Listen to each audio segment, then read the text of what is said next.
We'll call the Willmar City Council meeting for Monday, August 1st to order. Roll call.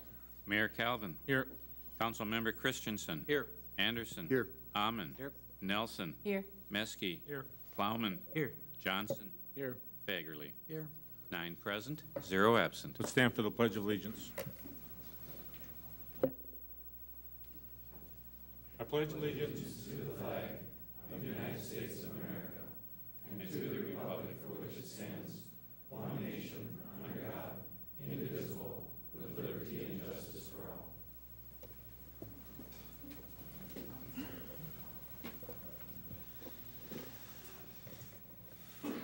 Okay, are there any proposed additions or deletions to the agenda as it's presented? Seeing and hearing none, I'll entertain a motion for the consent items. Move to approve. Second. Motion been made and seconded to approve the consent items. Discussion. Seeing and hearing none, all in favor of that motion signify by saying aye. Aye. Those opposed, same sign. The motion does carry. Next, we'll have a presentation on the Willmar Y project. Bruce Peterson. Mayor Kelvin, members of the council, with the council tonight is Paul Rasmussen. He's the project manager from MnDOT District 8. Also with Mr. Rasmussen tonight and in capacity to answer questions are Paul Christina from BNSF and John Chiglow, who is the project consultant for MnDOT on this project. Mr. Rasmussen will be providing the presentation, and he has an AV presentation for you that has been loaded, so I will let Mr. Rasmussen continue. Thank you. Mr. Rasmussen, at the last council meeting, there was a request by council member Amon for some questions in regards to the Y project, and I had referred that, as I stated I would, at our next meeting, which was that Wednesday. And my understanding is that you have made contact and that you'll be following up with the Public Works Committee. Is that correct? That's correct. Okay, thank you. Okay, go ahead with your presentation. Okay, first of all, I'd like to say thank you for allowing us this opportunity to give you an update on the Willmar Rail Connector and Industrial Access Project, otherwise known as the Willmar Y. What I'd like to do is go through our current layouts. We have two options, alternate 1 and alternate 2. Under alternate 2, there are two sub-options, which I'll go through, and then go through a little bit of the schedule and where we're at, and then I'll kind of open it up for questions. So first, this is alternate 1. This is the new rail line right here across the former airport. Highway 12 is here. As you can see, it stays on the current alignment, though it goes up and over the railroad, so there'd be retaining walls along this side, along this corner, and along this side over here to allow that to go up. So it would be at the, where it crosses the railroad, the bridge would be approximately 30 feet higher than it in the current location. So there'd be retaining walls to allow that to go up without affecting the businesses on the south side or the railroad on the north. This would require a realignment of County Road 55. It currently runs here, turns and goes in front of the elevator and aisles and the businesses along there. This would be rerouted to the west of where the retaining walls start. It also requires 45th Avenue here to be realigned back to this location. This would also include Highway 40, which would go up and over on its existing alignment. Although down here, it's open enough that we can use regular fill slopes and do not need to use retaining walls. So if I can, on the south, so we get this up here. This is the south end here. This is the rail continues down and ties back into the Marshall subdivision.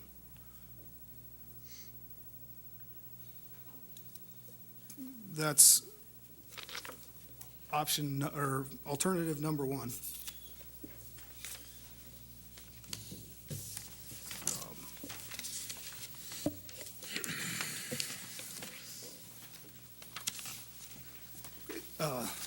This is alternative number 2. What we do in this alternative, the railroad is essentially the same in both alternatives. So that comes right here, comes straight south again.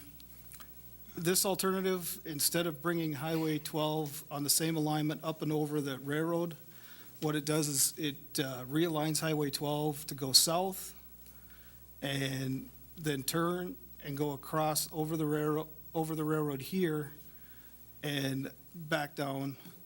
It goes across County Road 5 and ties back into Highway 12, approximately where the Coca-Cola bottling plant is. When we do this, we still have to realign 45th Street because with the 2 railroad tracks diverging, we can't put a at-grade crossing in there. We'll tie that back into new Highway 12. We'll leave this portion of existing Highway 12 in, provide a curve here, and tie this back in with 45th Street here. Under alternative 2A, this First Avenue would continue straight across, and this would be an at-grade crossing.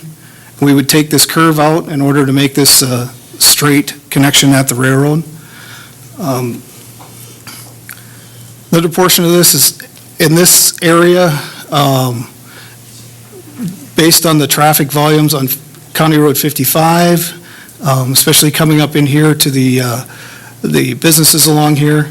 We anticipated would be quite a bit of crossing traffic on that intersection.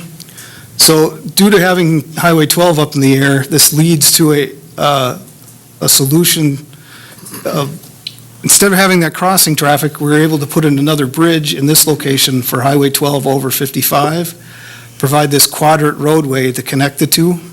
This way, traffic coming from, especially agricultural traffic coming from the south, is able to go straight under Highway 12 and come up here to the agricultural businesses without actually having to come up and cross Highway 12. Down on Highway 40, again, this is the same as in alternate 1. Highway 40 goes up and over the railroad tracks on the existing alignment, so we'll be approximately 30 feet higher here. County Road 55 would have to come up to meet new Highway 40, approximately 15 feet higher in this location. Also, with this, we would close this section of Highway 12, provide a cul-de-sac there. We would realign this current intersection with County Road 55 and 12 so that this would be the through movement rather than a turn. And we would close this piece of Highway 12. So this intersection would be here, would only be a driveway to the east. And this would allow us, this would move the intersection with Highway 12 and County Road 5 approximately 700 feet to the south, which provides a little bit more stacking to the existing rail crossing. One of the things we're just at the beginning of our analysis of is to look at options to the at-grade crossing here. So at-grade crossings can have some safety issues with them. So we're looking at different ways to try options to see if we can have the same effect with not having the at-grade crossing in. So under option 2B,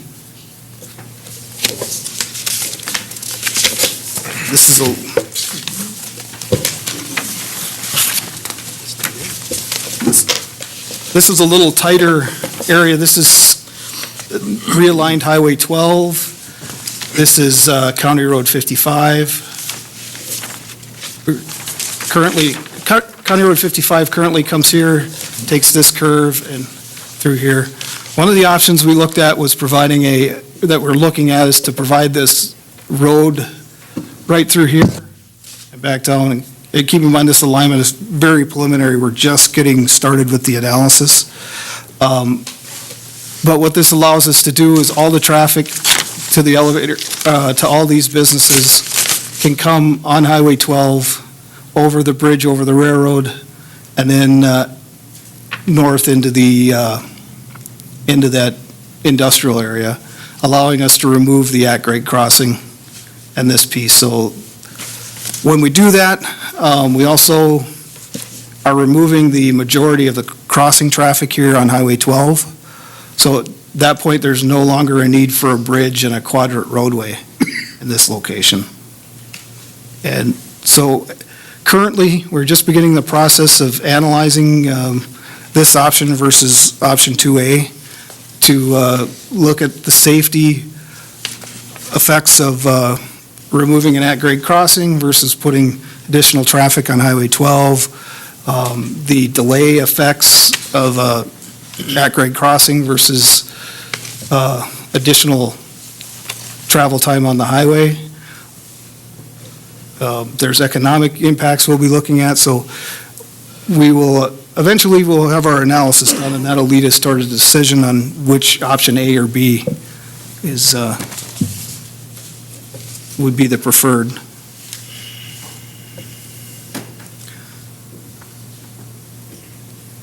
With that, I'll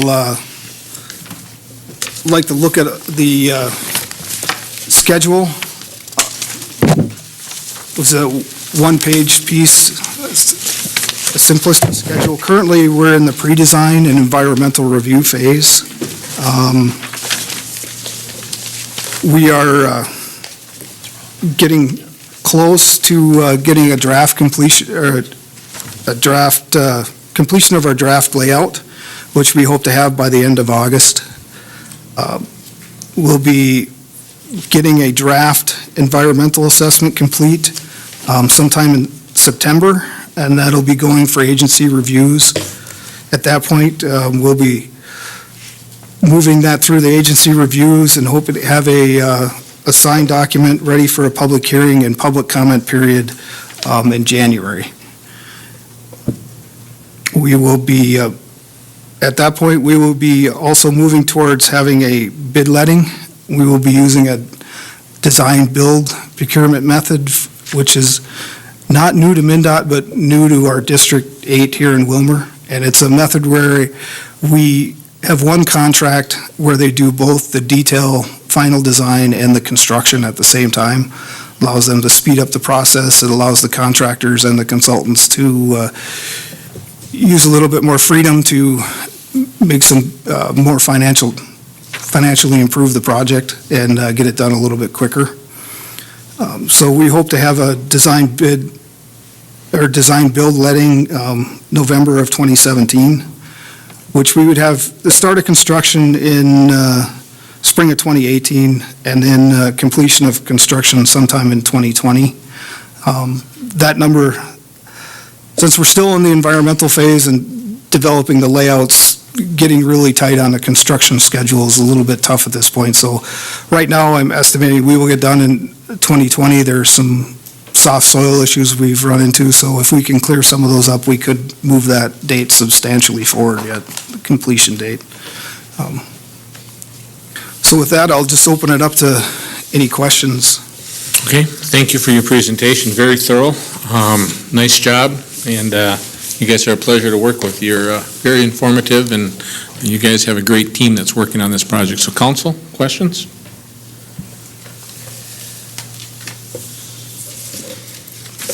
Councilmember Anderson? Thank you, Mr. Mayor. Thanks for your presentation. It's really interesting. What kind of criteria will you use to determine which alternative you go to? Is it cost-based, or are there a number of factors? There's a number of factors. One of them is cost, obviously. One of them is safety.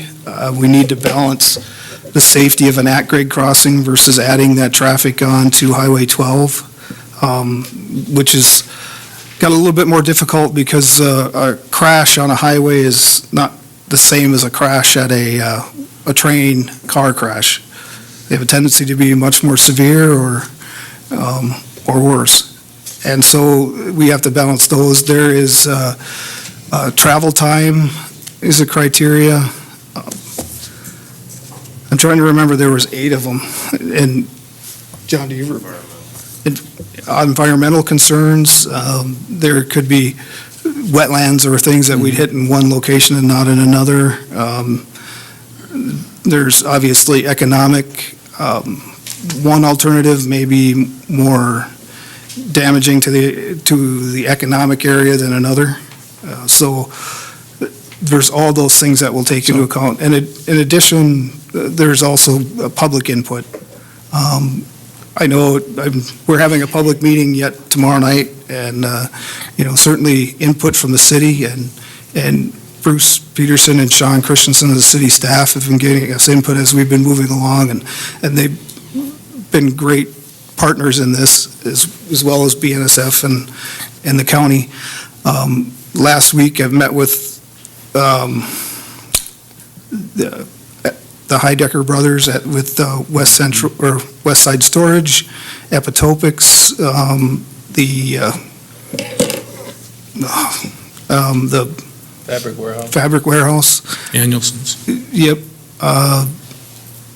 Quam Construction, met with Farm Service Elevator and PALS, as well as the Surplus Warehouse, Okay. to discuss these 2 options and try to get some input from them before we get too far into the analysis. Okay, good. Thank you. Councilmember Amon? Thank you for being here. It's a great project. I hope it goes through, and it's great to see we get the funding. And I know you've been going to spend a lot of time talking and answering, fielding questions for the public, so I appreciate your time coming tonight. I'm curious, as far as which route, or have you determined at this time what route is going to cost Burlington Northern the least for purchasing a right-of-way from the city? Or what alternate routes are there if you do not purchase the right-of-way from the city?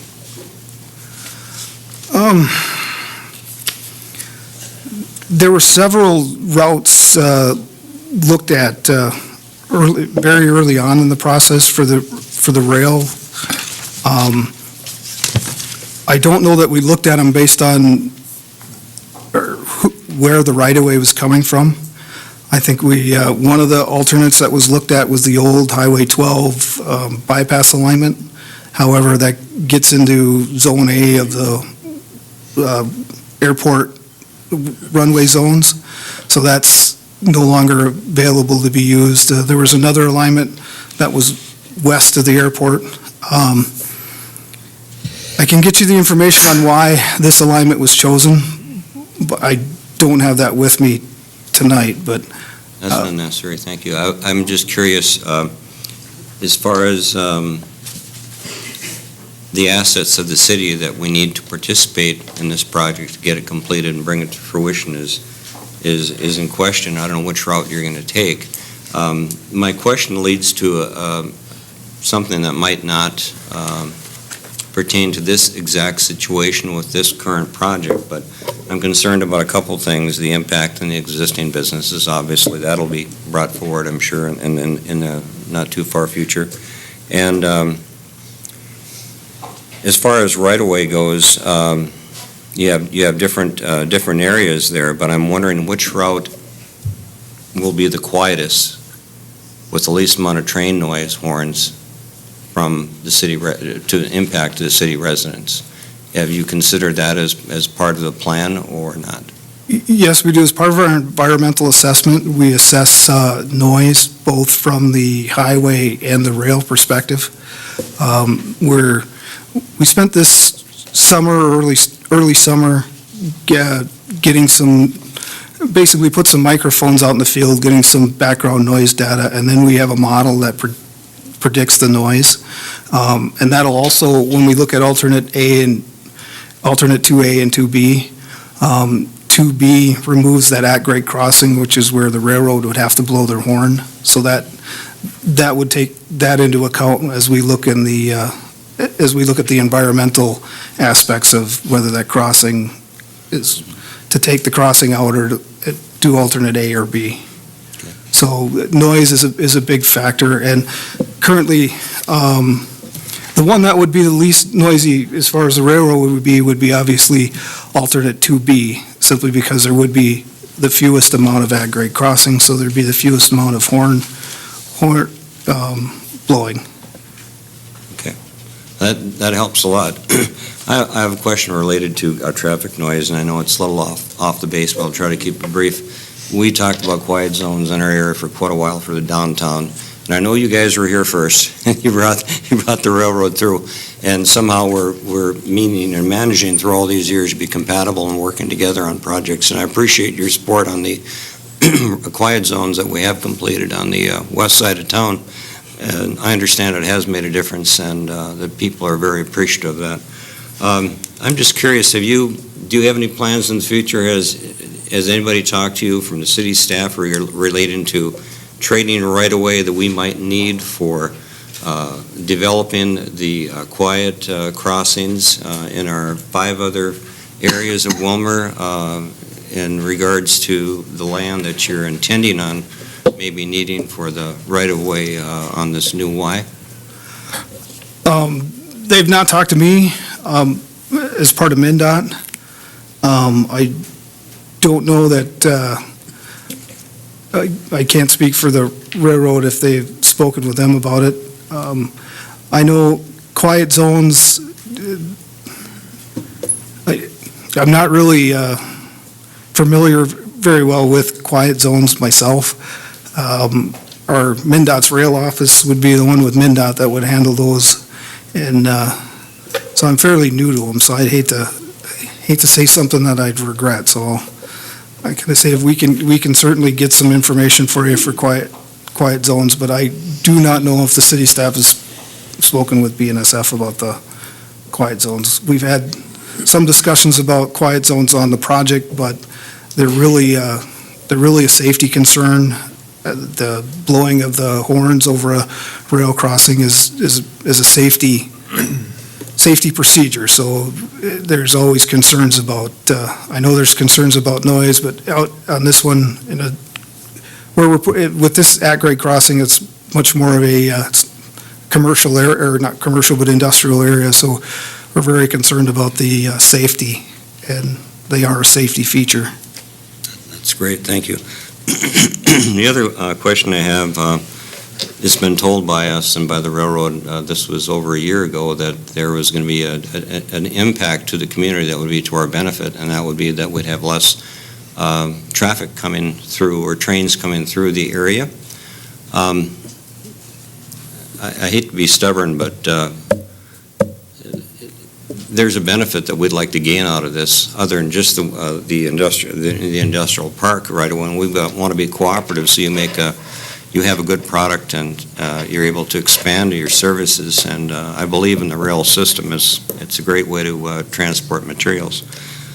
I'm just wondering if is there any guarantee we have, or what do the citizens of Willmar have as far as a guarantee with this project that we will have a reduction in train traffic coming through the city? Is there any guarantee, or is there any written guarantee that can be given? Once again, I'd have to turn that over to the railroad. I do know, one of the benefits to the railroad, and please, Paul, stop me if I'm getting a little bit off, but the benefit to the railroad is it's a much more efficient process to come down here. So currently, if a train is coming from Morris and needs to go to Marshall, it has to pull all the way into the Willmar yard. They have to take the engines off the front, turn them all the way around to the other end, and then start the train out of town along the Marshall line. Well, this connection, they can make that maneuver at 25 miles an hour without stopping, and so it's a much more efficient way to move those things. So just from that perspective, I would think you wouldn't bring them into town unless you absolutely had to. Everything that could go around the corner that much more efficiently would do so. I know there's been a downturn in the number of trains that would do that currently, but there's been a downturn in just the amount of rail traffic, period. So once that starts to pick back up, that should the number of trains making that maneuver should pick back up. Well, we can't predict what your future load is going to be on that route, but that will have an impact when the economy gets rolling, and I hope it does for everybody's sake.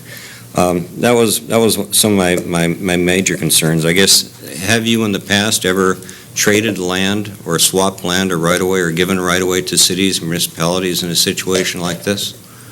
For example, if we need right-of-way for a quiet area or a quiet zone, we purchased, I think, for $20,000 or $22,000 the right-of-way that we purchased from you for putting a quiet zone out on the west side of town by Genio or by Hormel. Is there any room for discussion with you at all on that point? I would have, And we're early in the game yet. I don't think we're too late. Some people say it's the 11th hour for me to bring this up, but I disagree. It's all in a process of negotiation for the best interest of the citizens, and I'm just wondering how collaborative you want to be with the community in that regard. no, and I would say I'd have to bring that up with the railroad themselves. Certainly, MnDOT, we're capable of making right-of-way trades, although we have some substantial rules to follow. However, I have to leave that to the railroad, BNSF, if they are willing to make those trades. And I don't believe it's too late to bring that up. We're in the process of starting to negotiate some of the agreements that'll finish out the project as well, so.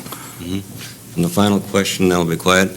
As far as the amount of, or what type of material your Berlin Northern Santa Fe is trying to be bringing through this area, as far as hazardous materials, oils, or things that are combustible or of risk to the community if something should spill, is there going to be any increase in the capacity of trains or number of trains that are coming through town with any other goods? This project has been anticipated to be built for the purpose of increasing the efficiency of making that maneuver, and there has not been any anticipated increase in traffic through the area based on this project being completed. Thank you. Councilmember Christensen. Thank you, Mr. Mayor. Just a quick question. This is a rather large project, I mean, for any community. Have you done something like this anywhere in the upper Midwest or Minnesota prior to this? This is, certainly for our district, this is a large project, major undertaking. It's actually our district's first, MnDOT district's first public-private partnership. So it's been a rather large project for that. I think overall the project estimate right now is about $48 million, which for construction-wise, which is similar to our four-lane through Spicer. So it'll be one of the biggest, if not the biggest project in the district's history. So we have it. MnDOT has partnered with BNSF on numerous projects before in other areas. And I'm sure Paul may be able to speak better for that on where BNSF has done things with other entities around the upper Midwest. That probably should have gone to the railroad, but that question. But thank you. Thank you for your presentation. Very helpful to get this update. Councilmember Fagerly. Thank you, Mr. Mayor. Thanks, Paul, for being here. So how many players are there in this project? MnDOT, the railroad, the county, and the city? And the Economic Development Commission is also a partner. No federal? We also have, the Federal Rail Administration is administering the Tiger Grant that we received, as well as the Federal Highway Administration is being the lead on the environmental documents. Okay. By choosing a route, does everyone get a vote then, or how will that be decided?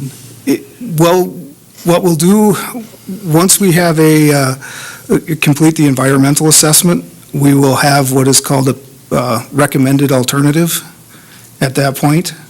So we should have that sometime in September. Once that goes, then it'll go to agency reviews. MnDOT is actually the state agency that'll have to sign off on the environmental assessment. However, as the lead in the project and writing, we probably will sign off on our own document. But the Federal Rail and the Federal Highway Administration also has to review it. And as they review it, they'll take that recommendation and provide their comments. And then once that's complete and everybody signs the document, then what we have what is called a preferred alternative, at which point we have a public comment period. And that's when we'll take things from the public and make the final adjustments before getting what's called the finding of no significant impact, and that'll be the completion, and that's when the alternative is picked for sure. So as of this September, we should have a recommended alternative, and in all likelihood, as we go through the federal reviews, that'll become the preferred alternative, and then at the end, the final alternative. So if the public has an interest, they should be going to these public meetings. Absolutely, and we have one tomorrow at the Willmar Airport from 5 to 7. So I would encourage anybody has an At the interest. airport or the library? At the library. Okay, okay. Did I say airport? You said airport, I right? apologize, I meant library. Library. Thank you. That's what I had in my notes, so. Okay, first off, again, I want to just thank Burlington Northern and your staff for a good job. I think the communication has been open. It's gone both ways. I personally hope that your business grows, and I think that's why you're doing this. And it will lead to safer traffic through Willmar. We know that. It'll also lead to less train noise because people aren't coming in and turning. And so this is a win-win for not only Candiway County, but also the city of Willmar. And I also want to thank our staff for the endless hours that they've put into this project. I know Bruce and Sean have attended numerous meetings. I know they're meeting weekly now with you guys. And so our staff is intimately involved. And like I stated when we started, I did supply the documents that we had on our meeting 2 weeks ago to the council. That was sent out to the entire council, so they did have those documents that were received, and I'll continue doing so. So thank you for your time. In Burlington Northern, did you want to say anything, or the consultant? No, thank you, Mr. Okay. And then the other one is we have Aaron Backman here, and I'm not sure, Mr. Backman, if you wanted to make any comments or not? Okay, thank you. Thank you so much. Appreciate your reports. Well, then, I'd like to thank you for your time, and also thanks for being a good partner and allowing Sean and Bruce to help us out as much as they have. Yeah, they like those red-eye flights to Washington, so, with no sleep, so, yeah. Perfect, good. Okay, nobody signed up for open forum. Finance Committee, Councilmember Anderson. Wow, you got just a little bit ahead of me, but I'm set now. Thanks, Mr. Mayor. We met on Monday, July 25th. There were no public comments. The next item on our agenda was the City of Willmar investment policy. And staff explained to us that due to the current job description changes, which include transferring treasurer duties from the previous city clerk treasurer position to finance department and the finance director job description, the City of Willmar investment policy needs to be revised to reflect the change in responsibilities. The proposed revised investment policy was presented, which changes any city clerk treasurer reference to the city finance director. So that's what changed. Anything that was city clerk treasurer now says finance, and there were no other revisions to our policy. Following discussion, there was a motion made, seconded, passed, and I'll introduce a resolution amending the investment policy by changing all references of city clerk treasurer to finance director. Second. Motion made and seconded, discussion. Roll call? Councilmember Christensen. Aye. Anderson. Aye. Amon. Aye. Nelson. Aye. Meske. Aye. Plowman. Aye. Johnson. Aye. Fagerly. Aye. 8 ayes, 0 nays. The resolution passes. Councilmember Anderson. The next item was the James Metzen Mighty Duck Grant. Community Education and Recreation Director Brizendine presented a request to the committee for authorization to submit an application for a James Metzen Mighty Duck grant to help fund the replacement cost of the R22 refrigerant system at the Civic Center. It If approved, up to $400,000 could be received through the grant. That's the maximum amount. The deadline to apply is October 3rd, 2016, with the completion of the project deadline of December 31st, 2017. Following discussion, there was a motion made, seconded, passed, and I'll move the recommendation to authorize staff to submit an application for the James Metzen Mighty Duck Grant to obtain funds to assist in the replacement cost of the R-22 refrigerant system at the Civic Center. Second. Motion is made and motion has been made and seconded to approve applying for this grant. Discussion. Councilmember Meske. I know when we talked about it at the time, we didn't have these forms that we have here today, but this is a matching grant, so we would have to come up with the $400,000 to match that, and it would be good if we had some financing that was available. And I know that there's been talk, and it's later in the agenda, about a local option sales tax piece here, but we talked about the strength of the grant application would probably be made better if those funds were for some other source other than that. Mr. Brisendine, did you have a comment about that? Okay. Councilmember Anderson. We did talk about that, and the issue is, if we get the grant, however the amount is, up to $400,000, the city will have to get the project completed in 2017. We don't have money allocated for that refrigerant system until 2018. If the local option sales tax is approved by the voters, that we would have money. So there will be discussion necessary as to how we will fund that project if it happens in 2017. We talked about it a little bit, that maybe there would be some ways to get on with that. I hope that's a problem that we have. They'll have to figure out how to come up with that money. But there was nothing concrete decided, and I think it's just a topic that'll need to be on the burner. And then if it happens, we'll have to pull the trigger. Additional discussion, Councilmember Nelson. Just clarification, I think what Councilmember Meske was saying is that it has to be part of the grant application, so do we need to take any steps before we submit it in October to verify? Do we know? Do we have to verify that we can do the matching funds? I think we said we would come up with the match. I don't know if you need to be specific where the money will come from, but the city will come up with the match. All right. Councilmember Plowman. Just a question regarding grants requiring matching funds, and maybe it's all of them, maybe it's just some of them. What happens in the instance where, say, you're approved for matching funds, but you don't come up with the financing? Does it just fall through, or are there any other potential ramifications? It would go back. Okay. If we can't follow through, then the money would go back to the state. Additional discussion. Those in favor of the motion signify by saying aye. Aye. Those that are opposed to the motion, same sign. The motion does carry. Councilmember Anderson. Thank you, Mr. Mayor. Our next item was Willmar Area Community Foundation grant. Again, Director Brisendine presented a request to us for authorization to submit an application for a Willmar Area Community Foundation grant in an effort to obtain some funding for the proposed destination playground that's being proposed for Robbins Island. The committee spearheading this community initiative is hoping to build support and secure funding in the neighborhood of $800,000 to build a 20,000 square foot inclusive destination playground at Robbins Island and have it ready for use by June 2017. Staff recommended this application for funds be submitted in the amount of $30,000, and the deadline to apply is August 15th, with funding notification within 90 days.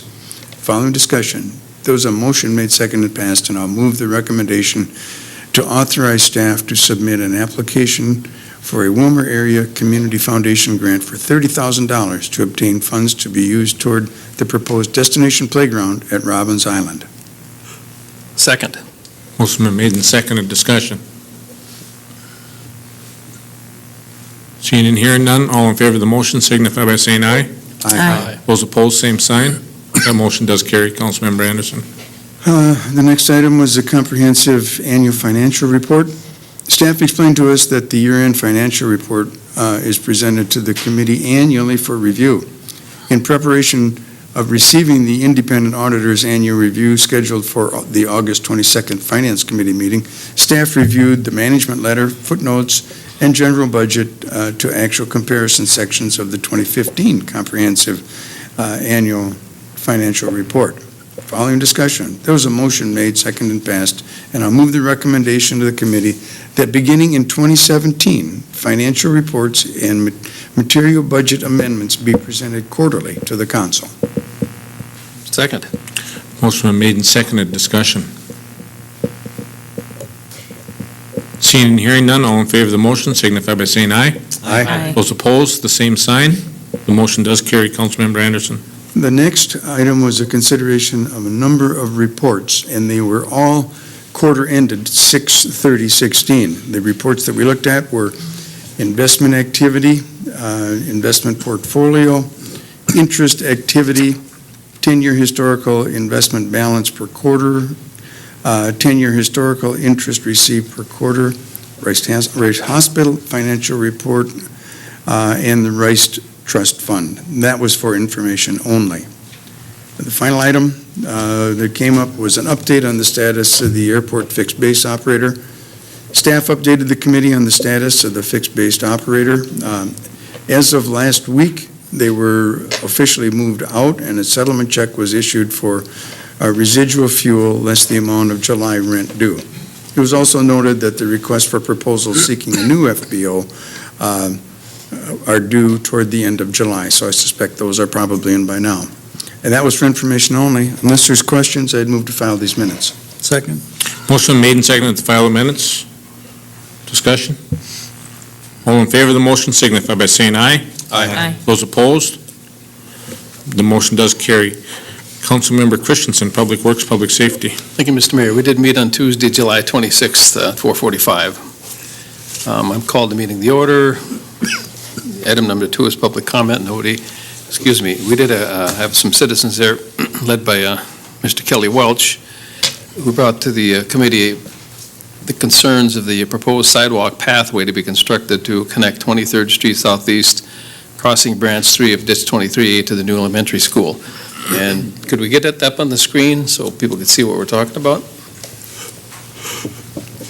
I don't know if you have a red pen to shoot up there, but our Public Works Director, Sean, noted that the 30-foot easement containing dry utilities and a storm drain to be utilized for pedestrian access. The required 10-foot path will be maintained by the city, and there will be no expenses to the homeowners surrounding it. This is part of the new school construction to get children to and from using 23rd Street Southeast. If you can see where that says 23rd Street Southeast on the curve, right there, going to the west, there's ditch 23A. They're proposing a 120-foot culvert. The school is 5 foot 6 inches tall, and then a 10-foot bridge pathway going across it. Kelly and some of the neighbors are concerned with the safety of that curve, the speed, and with people possibly dropping their kids off there and creating more congestion, and also continuing the bike path down by the softball field there, baseball field, to up to that curve, the tar path. However, after speaking to the neighbors over there,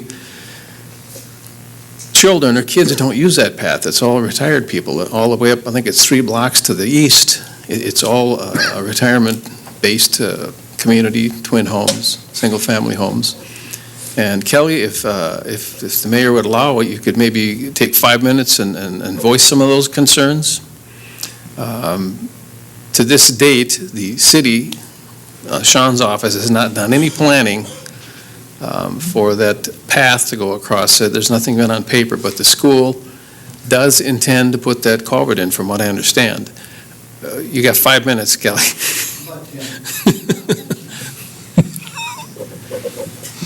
Mr. Mayor, How are you, sir? members of the council, fine, thank you, and you? I'm fabulous. Good. The concern we have is with public safety, with the safety of the children. I'd like to see the hands of the council that have seen the plans for the school. Oh, yeah. So there are some of you who haven't seen the plans for the school. That's first and foremost in my mind because unless you've seen the plans, unless you know just exactly what the flow of the situation is, and you're asked to vote on this particular measure, it's probably fruitless for you to vote on something that you haven't even seen. The sidewalk is basically going from 23rd Street across an easement of Lauren Gores, who's with me tonight, and crosses the ditch to get to the sidewalk that supposedly comes from the school. Okay, the school is on one side of the ditch. That's the school's situation. They're doing what they need to do to get their job done. What we want to talk about is what the city's doing on the east side of the ditch in the Pheasant Run area, where basically last year Palmer Bus brought 30 students from Roosevelt and made 7 or 8 stops. That would be the K through 5 people that we're talking about. Also like to make mention of the fact that there are 5 housing associations in that area, from Willmar Avenue up toward Pheasant Run. None of those have any children in them. They're all old people like myself. And grandchildren come and so on. And I've had Audrey and I've had Steve and the members of the Public Safety Committee. Didn't see Andrew, but I called him, and I understand he was there the day before or something to look things over.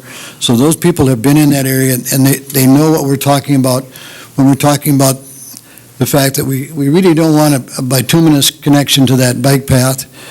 And Audrey is one of the bike path members. She would like to see the bike path connect in Willmar Avenue in that area where the bike path is now and proceed on the school's property north. Be much safer, much easier in the future. If you've been by there, you've noticed that there's quite a pit. There's a storm sewer pond there, settling pool, and that's quite large, and that could be made into something quite attractive along a bike path in the future. We talked about that as well. But for children's safety, there is not one sidewalk from Highway 12 between Lakeland Drive and the bypass. There's not one sidewalk between Lakeland Drive and the bypass from Highway 12 to Willmar Avenue. Any child K through 5 that's going to walk to school is going to walk on that street. Well, presently, I see they're taking speed counts down in the southern end of it. We haven't had any traffic studies in that area to find out how many cars use that in one day. We need that information. There's just a number of different things that come into play here, and I'm not saying that children shouldn't be given the right to walk to school. I'm not saying that. But I want to go into the Planning Commission and their review of this on July 13th. July 13th, I like very much what Bruce said at the Planning Commission meeting. He said K through 12 lessens it, walking from school to school a little bit. They're less likely to walk home and be let out of the building because of their age. If this was a middle school day, the students would be more likely to walk. It would be a greater point of concern since they're close to preteens and parents tend to give an older student the right to walk.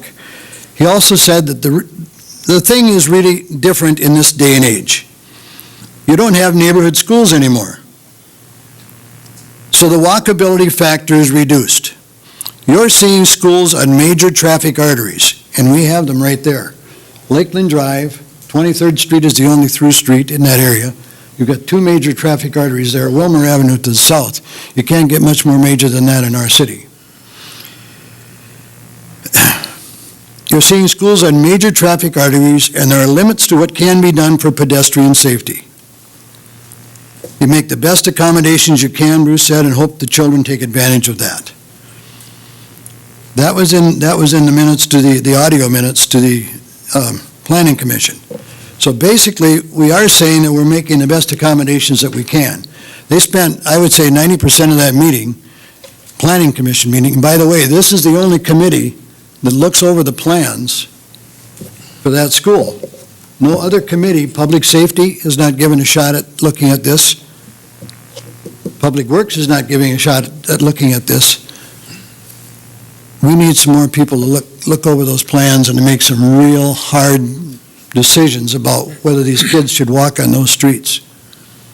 They're not going to come down and use the trail that runs on the east side of our association, next to the ball field. They're not going to do that.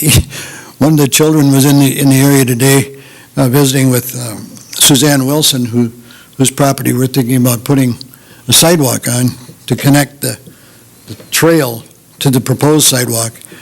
And she said, would kids walk on that? And she said, no, kids won't walk on that. They're too lazy.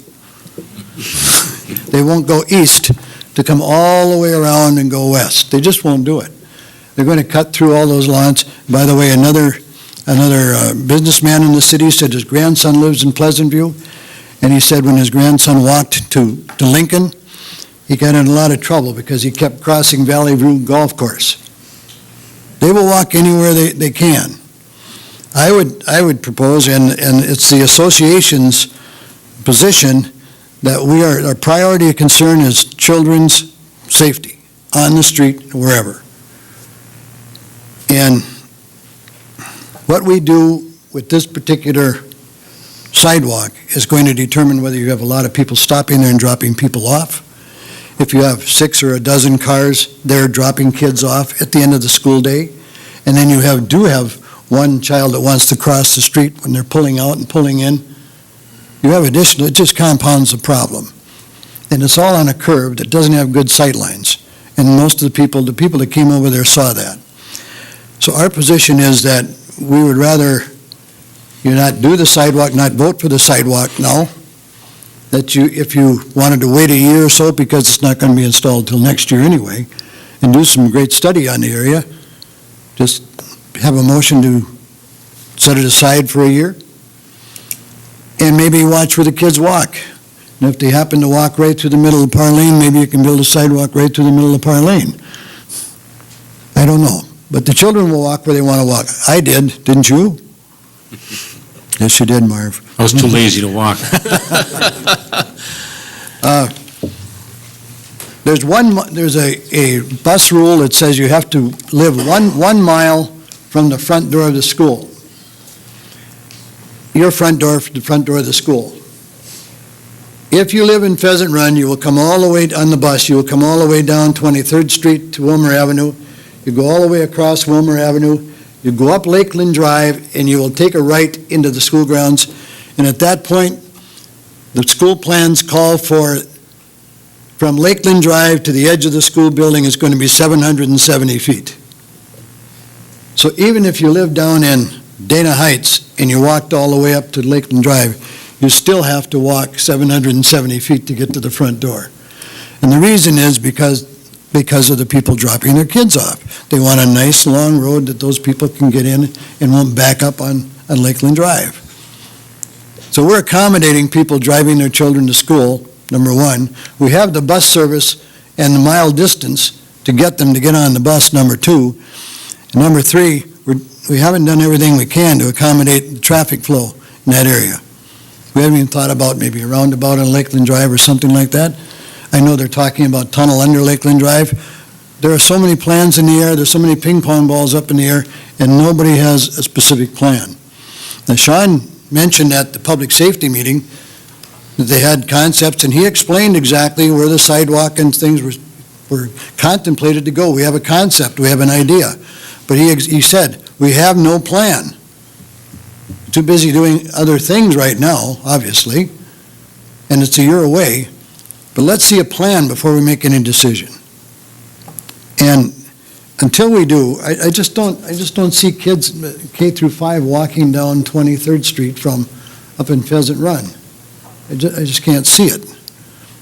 I live right on that curve, twin home on the left-hand side, 1, 2, 3, 4 up, and I'm on the inside. Lauren is on the outside. Lauren's looking out, I'm looking at Lauren's wall. We invite those of you who haven't been here, Kevin, to stop down there and look that over. We'll visit with you. Lauren has free coffee and concessions, and and we will be glad to visit with you about that and show you just exactly where it is and put you in the spot where a K through 5 student will walk.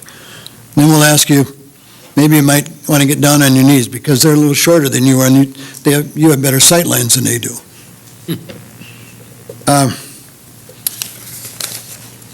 We would ask that you set this aside, at least to think about it for 6 months to a year till Public Safety's had a chance to look at it. And some of the rest of you have had a chance to look at it, and maybe you've got relatives or maybe children yourself that live in that area and want a better chance to look at the plan. But you need to look at the school's plan. They really do have a nice plan. They did run a sidewalk over to the ditch, but they're going to put 120 feet of 5-foot 6-inch culvert in that ditch, and they're going to cover it up at a cost of, I don't know, I'm just guessing. I'll say $90,000 to $100,000. And if 2 kids walk over that, you've got a cost benefit you have to think about. And maybe it's safer to get both of those kids on a bus. Now, the school district is doing a study with a consultant right now. That was at the planning commission meeting as well. And they will have the information in December 1st of this year. See, we don't even know how many kids are going to be riding that, going to be attending that school from that area. We don't know yet. We will know December 1st. And the consultants will be in on that. The public will be in on that, the parents of the children. And they'll have a chance to input into that process. So let's wait until the school tells us all that information. Thank you very much, Mr. Mayor. I have one other person that I'd like to yield to. May I do so? Bob Tinklenberg is here. He represents 19th Street Group. And Sean may be able to point that out on the map for you, where 19th Street ends. Olena comes over and it ends right there. And Bob may make a few words here. Thank you very much. Appreciate miracles. Thank you for your comments and concerns, Jim.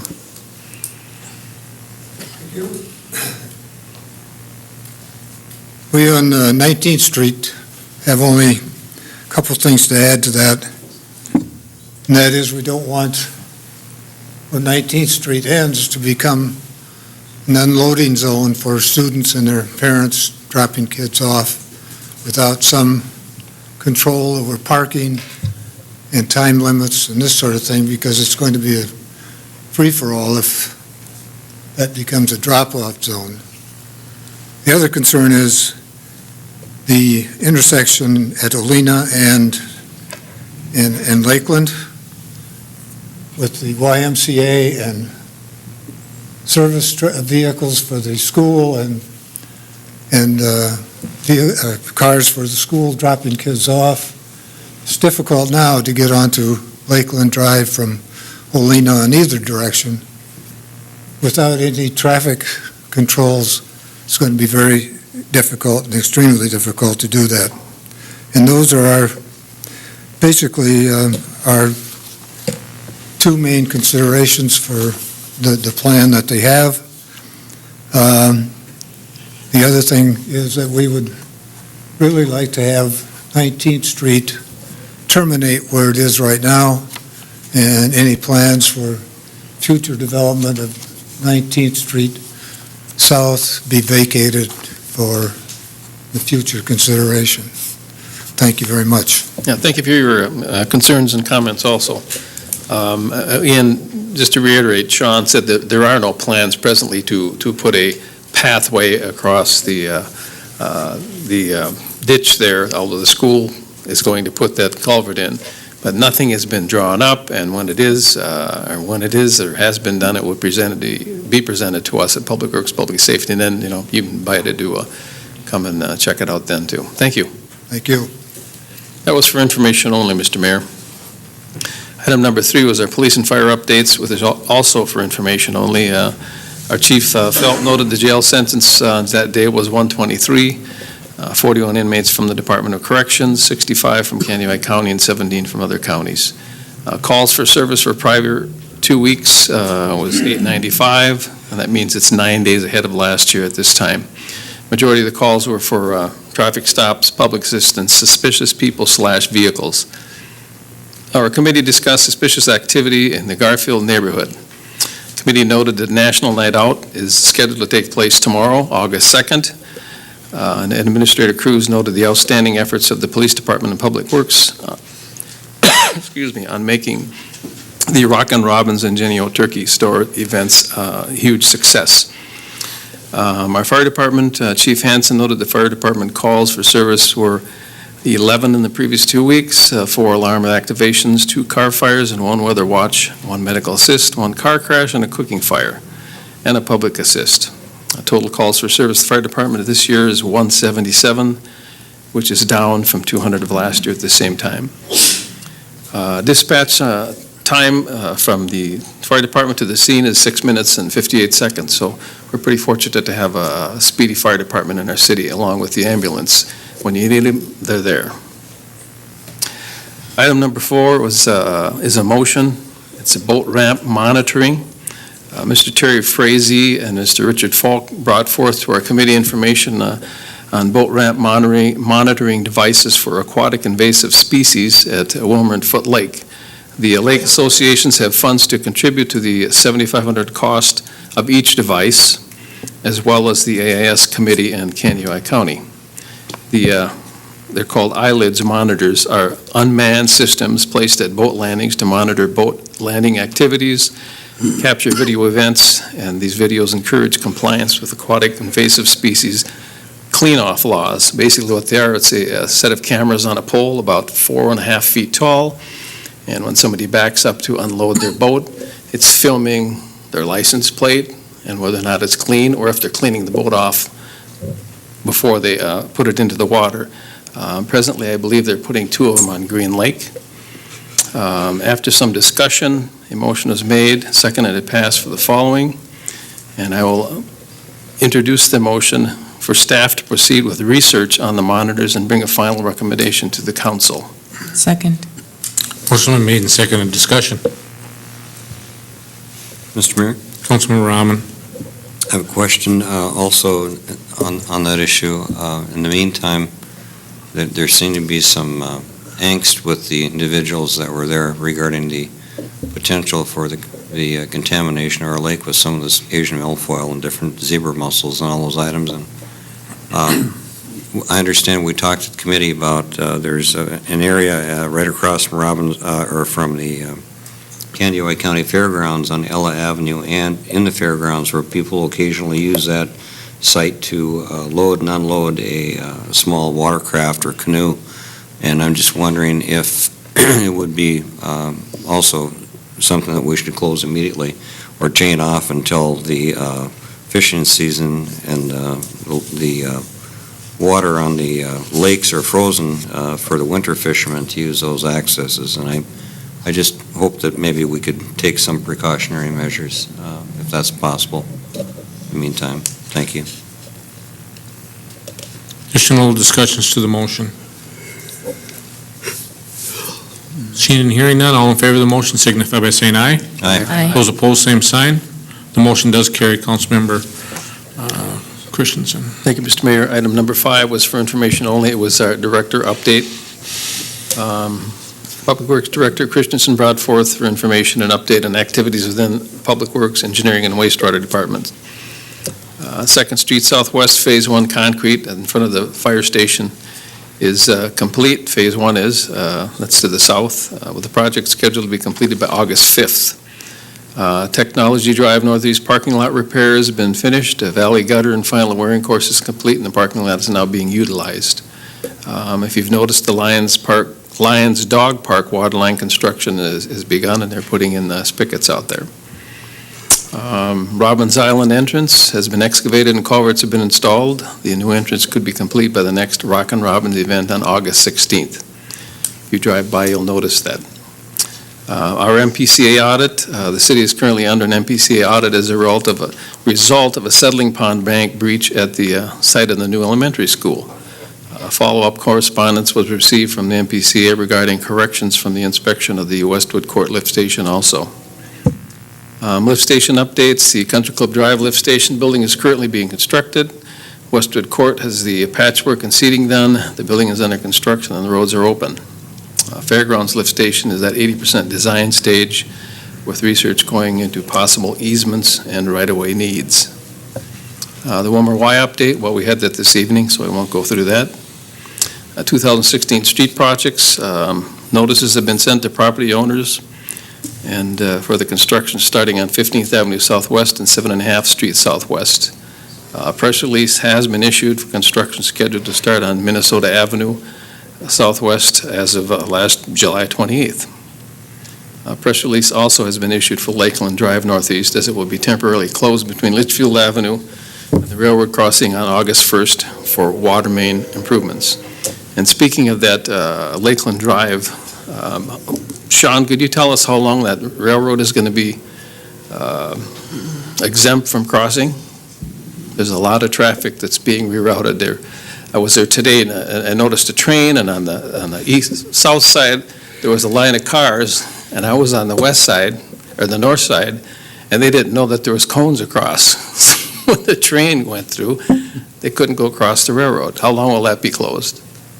Mayor, members of the council, Councilmember Christensen, we were told by the contractor it would be a matter of a day or so, so I'd anticipate that being open up anytime. Okay, thank you. Again, that was for information only. Item number 6, non-agenda items for information. We discussed the possibility of a traffic and speed study along Willmar Avenue Southeast by the middle school and on Lakeland Drive in front of the new elementary school. Our administrator, Mr. Cruz, noted the Eagle Lake Sanitary Sewer Agreement is set to expire, and staff has met with the county to discuss the terms of the new agreement.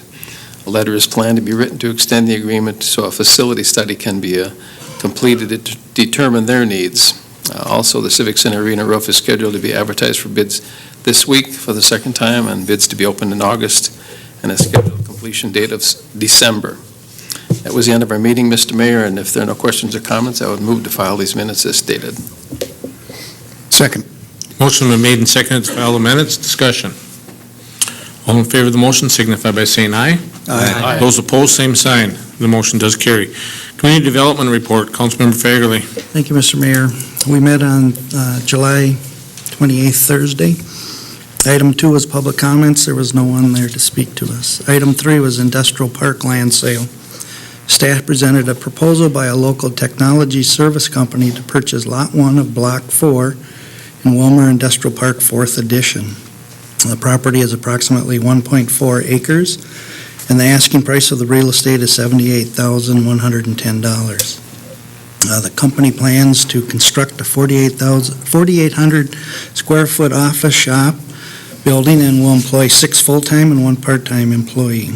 All employees will be paid salaries in excess of the city's $12 per hour wage threshold. The company has offered to pay $28,000 for the property, utilizing the city's land write-down policy. The committee discussed the offer and suggested it was consistent with the goal of the city, that being providing assistance to companies to fill the industrial park. A motion was made and seconded and passed to approve the land sale as proposed, subject to the adoption of the required ordinance. And I'll introduce that. Second. Motion been made and seconded. Discussion. All those in favor of the motion signify by saying aye. Aye. Those opposed, same sign. That motion does carry. And with that, I need to introduce the ordinance for a public hearing and be published. Can we make it in 2 weeks? Mr. Peterson? I did not hear the question. Would we like that ordinance in 2 weeks for the land sale? Yes, that would be the appropriate time to do that. I'll introduce that. Second. Motion made and seconded to introduce an ordinance for a public hearing at our next city council meeting on August 15th. Discussion. All in favor of the motion signify by saying aye. Aye. Those opposed, same sign. That motion does carry. Thank you. Item 4, the mall tax abatement request. Staff presented a summary of the tax abatement request by Rock Step Capital for the Candy Mall. Rock Step was requesting a 10-year abatement for taxes resulting from the Kmart remodel, the construction of an additional satellite building, exterior site improvements, and the market rate increase resulting from the purchase of the mall in 2015. Aaron Backman, of EDC Director, introduced Rock Step representatives, John Vornholt, Candy Mall Manager. He provided background information on the mall acquisition and redevelopment plans.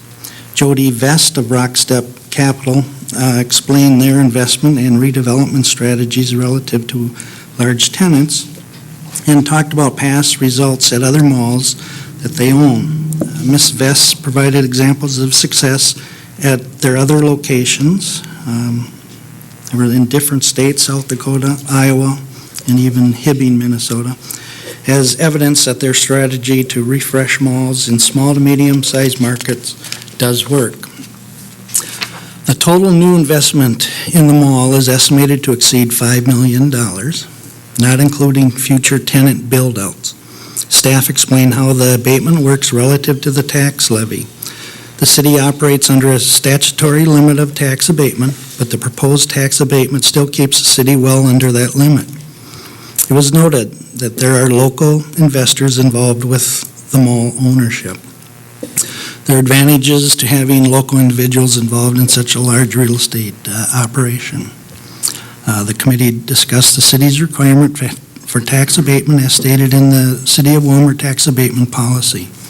In summary, the committee considered the 10-year abatement with years 1 through 8 at 100%, approximately $47,000 a year, and year 9 to 10 at 80%, approximately $37,500 a year, to be a positive move for the city. It was hoped that the abatement would stimulate additional development by mall tenants and by businesses near the mall. Following discussion, a motion was made and seconded and passed that the city approve the Rock Step capital tax abatement request subject to the required public hearing and approval of this business subsidy agreement. And I'll introduce that. Second. Motion made and seconded for a tax abatement for Rock Step capital tax. Rock Step capital, I'm sorry. Discussion. Councilmember Rahman. Thank you. Who are the local investors? Nobody knows? I think it's a private company. I don't know that.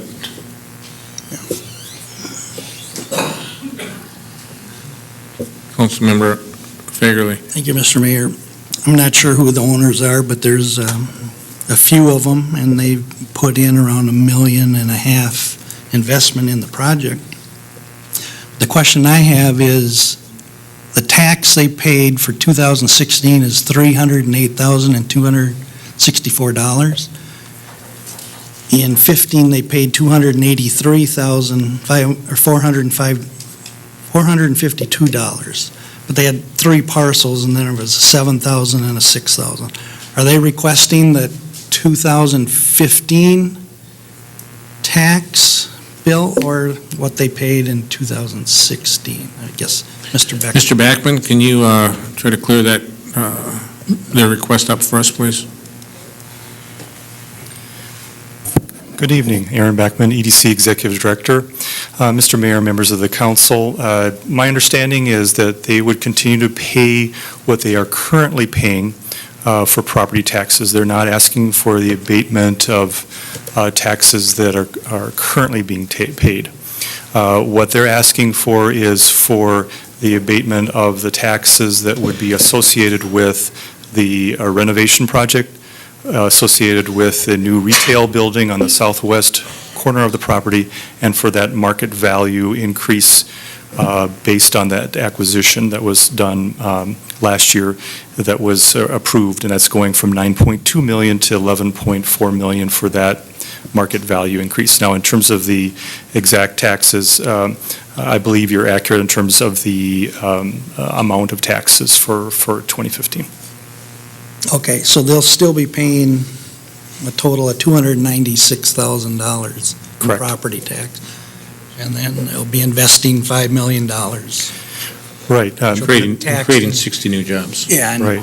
10 years, they'll start paying on that. Mr. Mayor, members of the council, I think the significance of this is that we have an ownership group that is willing to make a capital investment that would total $6.5 million.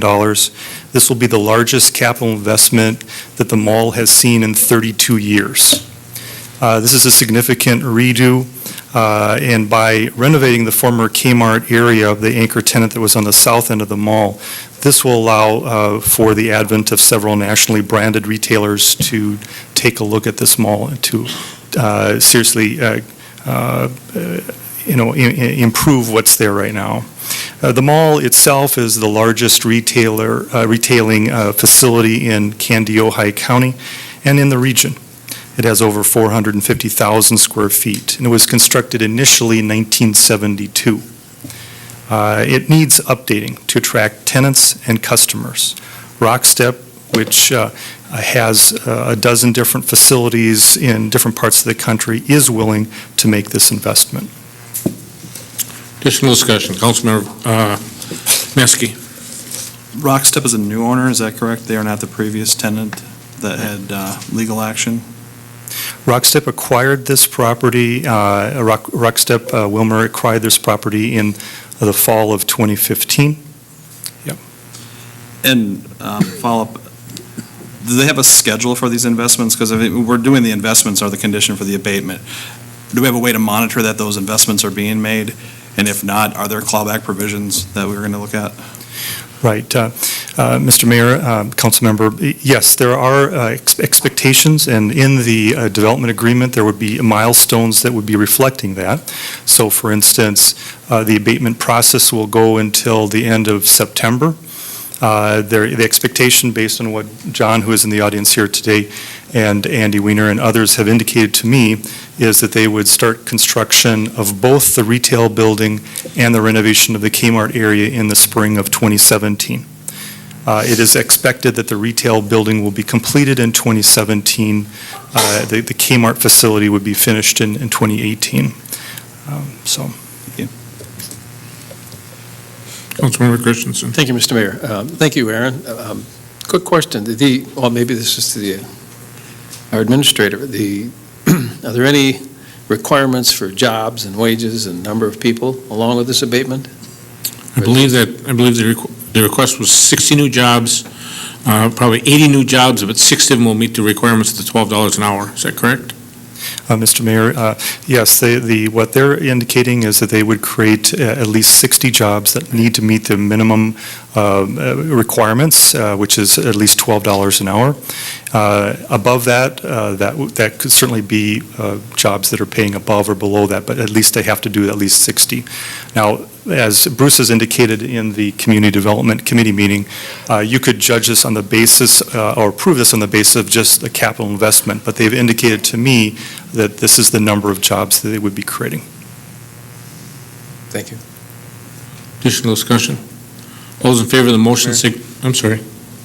So my understanding, Councilmember Amon. thank you, is the total abatement that you're asking the citizens of Willmar to help contribute to your improvement is $545,000 over a 10-year period, am I correct? $449,000. 449? Yep, and I was talking to Bruce this afternoon, and we have some new numbers. And what I've done is calculated, working with Ehlers and Associates, our financial advisors on this matter, to phase in the buildings. And before, we were assuming that building construction would start in 2016. But if they start in the spring of 2017 with the timeframes that I was mentioning to you, that would have a positive impact in the sense that it would be a lower abatement for the cost for the city. And the best calculations I'm having right now is that would reduce it by $75,000. So instead of $449,000, it would be $375,000 approximately over the 10 years. Where it would change would be the first 3 years of that, because we'll be phasing in those capital, those values, those market values. Councilmember Amon? Yeah, one other question. Is there a secret to who the investors are? I mean, isn't this public information? We can get that, I believe we can get that information, but I would need to talk to Rockstep. My understanding is that there are 8 local investors that are involved with that. Okay. It's always nice to know who the people you're dealing with. And Absolutely. especially they're local people, and they're taking the investment and out of their back pockets, and they're putting it into a good project that hopefully will stabilize and improve that mall. I think it's a good project. I just hope everybody's profitable, and it'll come back in the city in a profitable manner. And I appreciate the fact that this project is a mall, and the people that use that mall come from all different areas, especially from the city of Willmar, so I think it's a good investment. If I might, Mr. Mayor, the investors are putting in an additional $1.5 million in equity into this project, and they are working with Bremer Bank, who is committed to financing $3.5 million on this project. I certainly hope that we don't make decisions based on who the investors are. I think if we have people that are willing to invest in our mall, I think that's a positive thing for our community. And if they don't do the investments, they don't do the improvements, there's no tax abatement. They're not asking us to lower their taxes, it's just on future taxes. And so I see this as being a win-win for the community. So additional discussion. All in favor of the motion signify by saying aye. Aye. Those opposed, same sign. The motion does carry. Thank you. Councilmember Fagerly. We need to set a public hearing for this too then, Kevin? If they'll be ready in 2 weeks, but I'm not sure. Mr. Peterson, would you like that to move ahead, or would you like to hold that till you get back? Mayor Kelvin, members of the council, I believe, looking at the larger schedule that has been put together for this project, we'll try to do this at the first meeting in September. So we can set the hearing now for that meeting if you would like. I don't have the date of that. Kevin, do you have the date of that? September 5. And September 5th? Okay. 6? September 6th? Okay, I don't know. 6. we'll go with 6. Okay, after. We know it's Tuesday. I'll make that motion. Second. Motion been made and seconded to introduce an ordinance. One question, Mr. Mayor. Is it okay if I complete what the motion is? Okay. Okay. The motion is to have the ordinance introduced at our next meeting, September 5th, for a public hearing. I'm sorry, the 6th, September 6th, for the public hearing. Councilmember Amon. Just curious for sure, in the past, we have a clause in there for if the mall should be resold after 2 or 3 years, this contract would then be completely void, correct, with the new owners? Or is this a continuance for the future owners? What protection do we have? I'm just curious if that's part of the contract or agreement. Thank you. Mr. Peterson. Mayor Kelvin, members of the council, in all our developer agreements, there is a section in there dealing with assignments of these agreements and contracts, and before that real estate or any interest could be reassigned, it does require the approval of the city council. Thank you. Additional discussion. All those in favor of the motion to set the ordinance on September 6th, signify by saying aye. Aye. Those opposed, same sign. That motion does carry. Councilmember Fagerly. Thank you, Mr. Mayor. Item 5, the curling club facility. Staff presented a report on a recent meeting with representatives of the Midwest Curling Association, AKA Willmar Curling Club, to discuss their proposed facility. The club was looking to construct a facility of approximately 20,000 square feet and had requested city consideration in siting the facility and assisting the club with site preparation and utility costs. The facility is planned to have 4 lanes for curling and a fairly large club area consisting of dining area, restrooms, and locker rooms. Following discussion, staff had agreed to bring a recommendation to the committee regarding the provision of a site and preparing the site for construction. The proposal was to enter into a long-term lease and provide the land, soil corrections for the building footprint, and installation of water and sewer. The curling club would agree to secure private financing in advance of the construction and to build an aesthetically pleasing building constructed to to code with the final design subject to approval by the city. The curling club would agree to operate and maintain the building throughout the term of the lease. The curling club is to own and operate the curling venue independent of the city for the duration of the lease. Following discussion, a motion was made and seconded and passed that the city enter into a long-term lease and provide the land, soil corrections for the building footprint, and install water and sewer to the building. Now I'll introduce that motion. Second. Motion been made and seconded. Discussion. Councilmember Fagerly, followed by Johnson, followed by Plowman. Thank you, Mr. Mayor. This is similar to what we did with the Blue Line Club, and I think this is a great opportunity to keep the curling club in town. Councilmember Johnson. I guess I was wondering what the cost estimates are for what the city's going to do.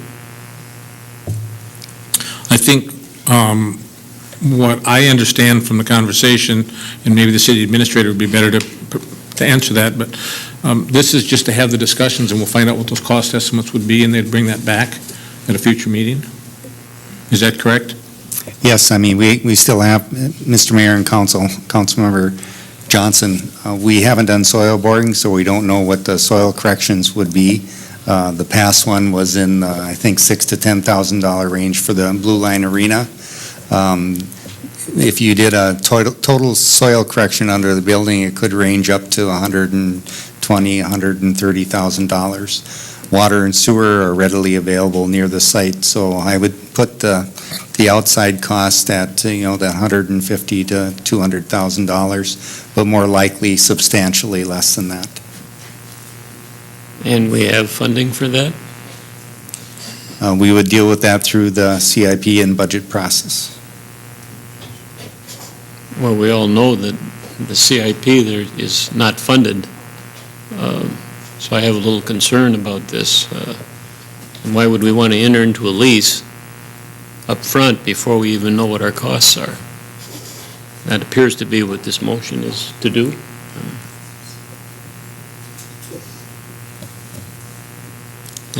Another question I would have for, I don't know what information staff has, but I'm curious to know what kind of cash flow projections that the curling club has put together to support this request.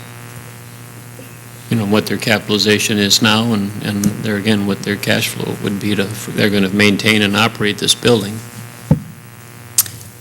Mr. Mayor, Councilmember Johnson, I think the representatives are here. They are in the process of embarking on a fundraising campaign to raise anywhere from 1.5 to 1.7 million, as I understand it. Our motion here says that they will have their funds in place, so at that point, there's still, the question if they can raise the funds. They plan on doubling their membership. We did see their recent financials, and they're limited, but they're a growing organization. My understanding is they used about 60 hours of ice time in our other facilities this past year. And I don't know if that caused any scheduling problems, but it seems like, don't we have the ice time for them, or?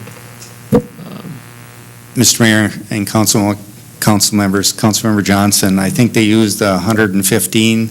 I think that number you just stated, 69, was what their regular season, but they did have some bond spiels. And once again, I understand it's their plans to double their membership and have additional events. And, I think the primetime ice, call it, that we currently have is limited and would hinder the growth of their program. Well, I talked to you last week. I think our conversation was, you told me that you were the source of the 60 hours of use. The 60 or 69 hours was their regular hours, and then they did have some bond spiels outside of that I think was a total 115 hours. Another question would be, this is a long-term lease. What is the amount of time that we're thinking about here? Or? Mr. Mayor, Councilmember Johnson, I think that's to be determined, but they've talked about a 99-year lease, something that reflects the life of the building. I mean, I admire what we've been able to do with the curling events in town. It's a great thing to have. But I'm also looking at our history here where we had the Blue Line Arena was privately financed, built, and then it was turned over to the city. And the ongoing maintenance has been a problem for us. I mean, that's one of the things, the refrigeration for the ice infrastructure, ice-making equipment, we're looking at about $2.5 million expense at least, and we don't have the money. We're going to have a local option sales tax to get it. So, I mean, we're going to add to our inventory, and, I just have those concerns as to how well vetted this was financially and where we're going to get the money to pay for all these things as we move forward.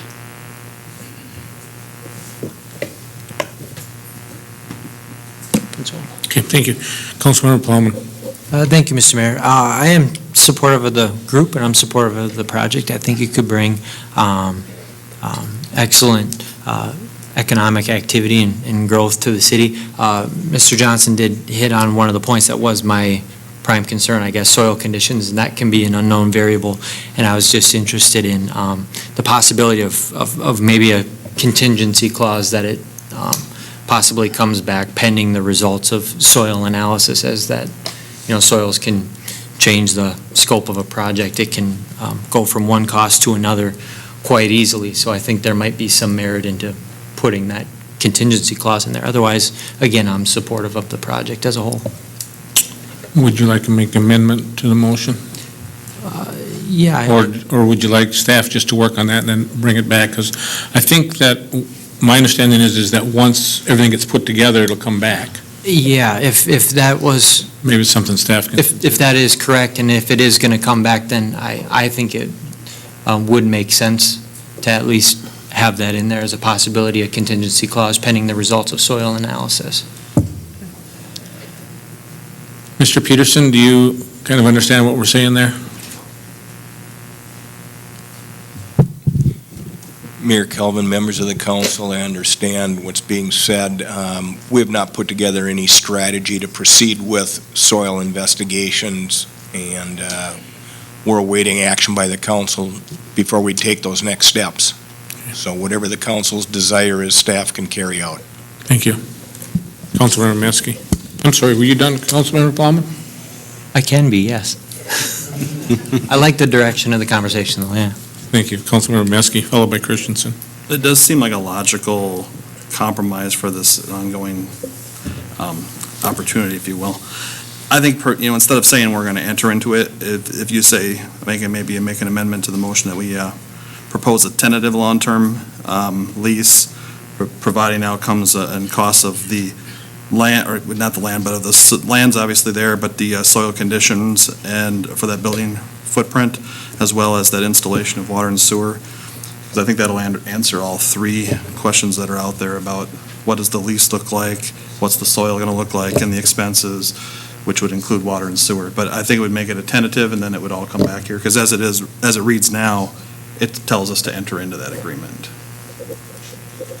So I would offer that as an amendment to the motion that we propose this as a tentative deal and that it comes back with the numbers on it. Second. Motion been made and seconded to amend the motion on the table to include the cost of soil corrections, water and sewer installation. Was there a third? The lease. The lease, the length of the lease. Term of lease. Term of the lease.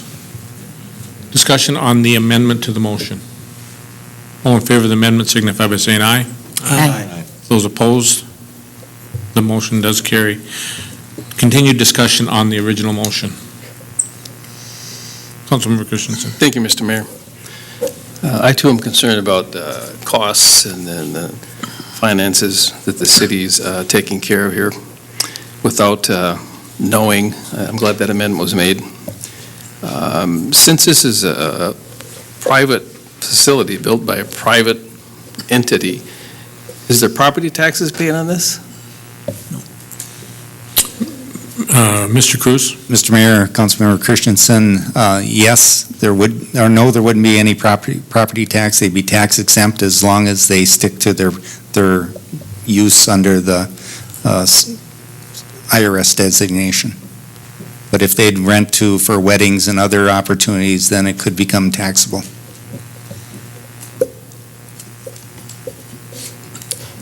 Councilmember Amon. I'm not Thank you. finished. 20,000 square feet, do we know, or have you given any what's the size of this facility? Has anybody got any dimensions at all? Has anybody worked on anything to, Mr. Mayor? or where the number came from? 20,000? Mr. Cruz? Mr. Mayor and Councilmember Amon, about 75 by 230, something like that, approximately. 250.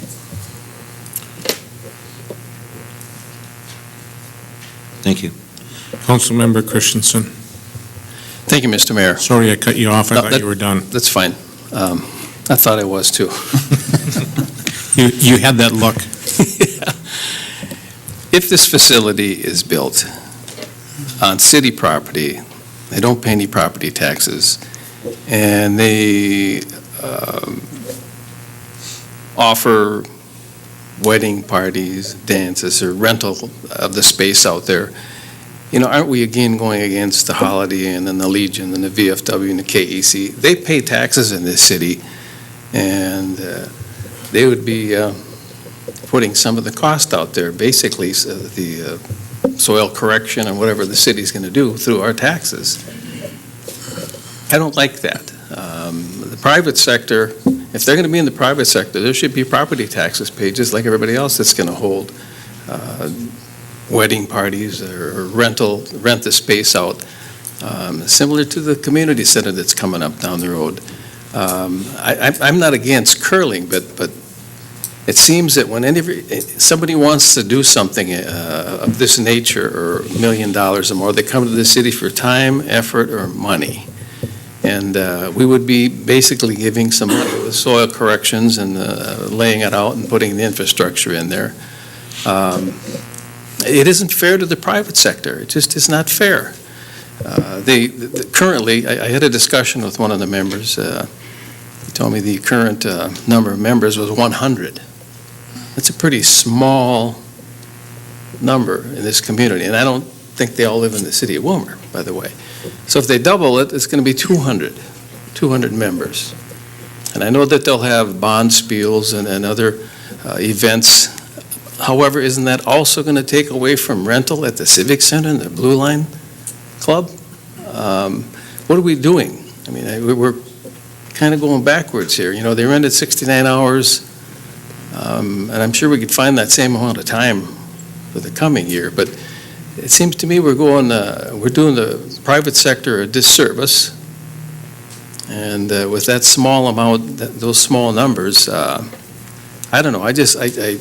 I really question the city getting into this and doing it. I wouldn't mind giving them the land, but boy, doing the soil correction and these other items you've got listed on here, it costs money, and we don't have it. And we got other things to maintain and fix. And I share Mr. Johnson's concern, and I don't see that we have the money to do this. If they want to do it, do it on a truly private sector basis, where they would pay property taxes and help us to fund all the other things that we have to pay for. To me, that makes sense. And I'm speaking for the taxpayers in my ward and generally in the city. I mean, and there are a lot of elderly people that live in the city, and they're in a tight budget.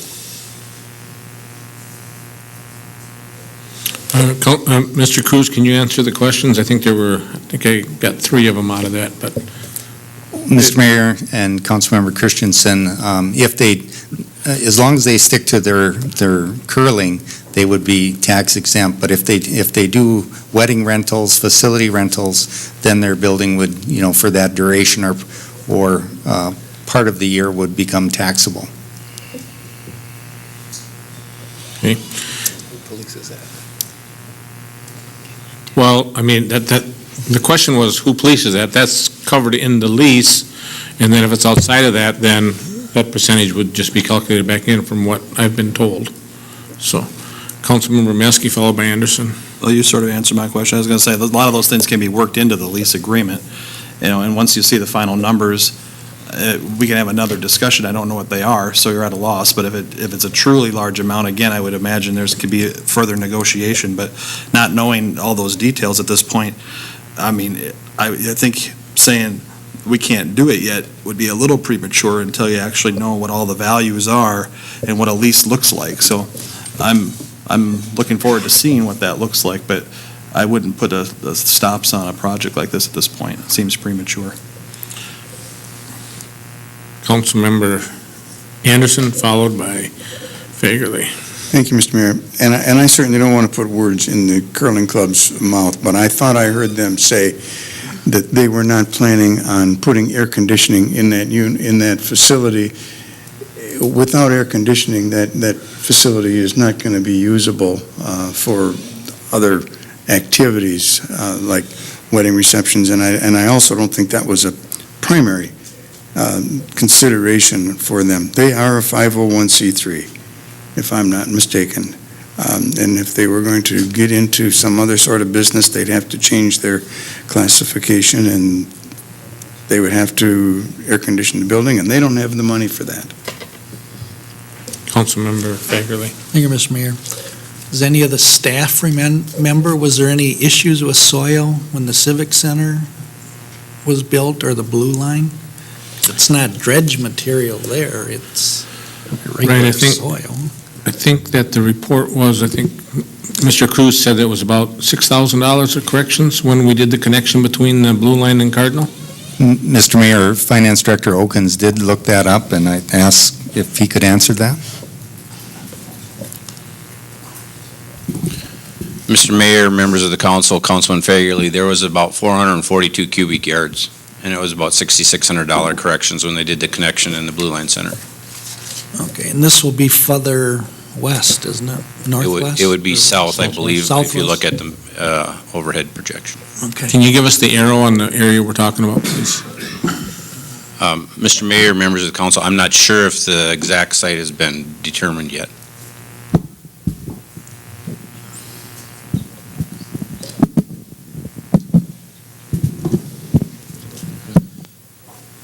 Councilmember Nelson. Thank you. I think the proposals have been available. The Curling Club has done a nice job putting it together. They do have financial information available that has been looked at. I think the point that we need to remember is this group has made a commitment to build a dedicated curling facility. This is an opportunity for us to keep that curling facility in Willmar.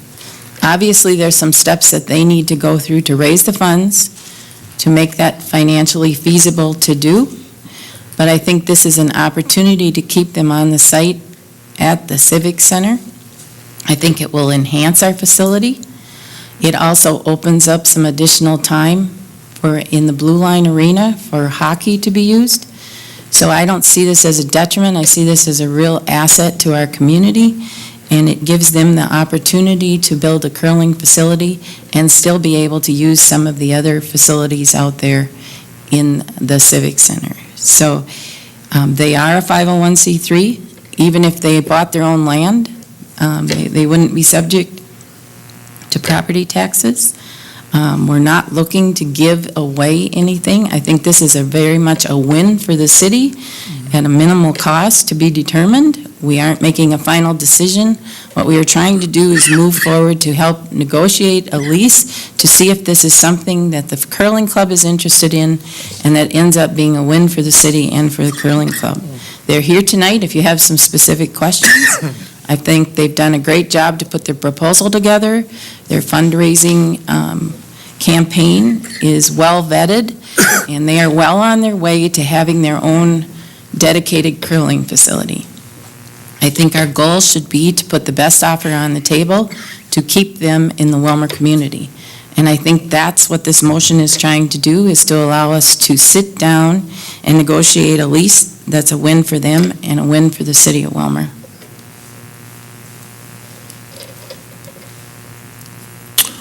All those in, I'm sorry? Excuse me. Councilmember Amon. I think, Mr. Cruz, you said it was 230 feet by 75 feet?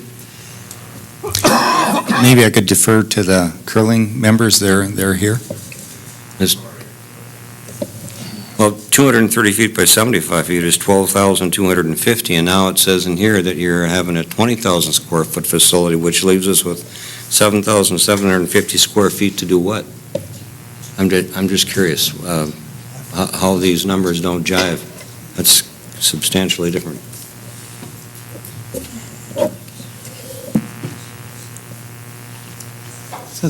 Mr. Peterson, do you have the numbers in front of you that were presented?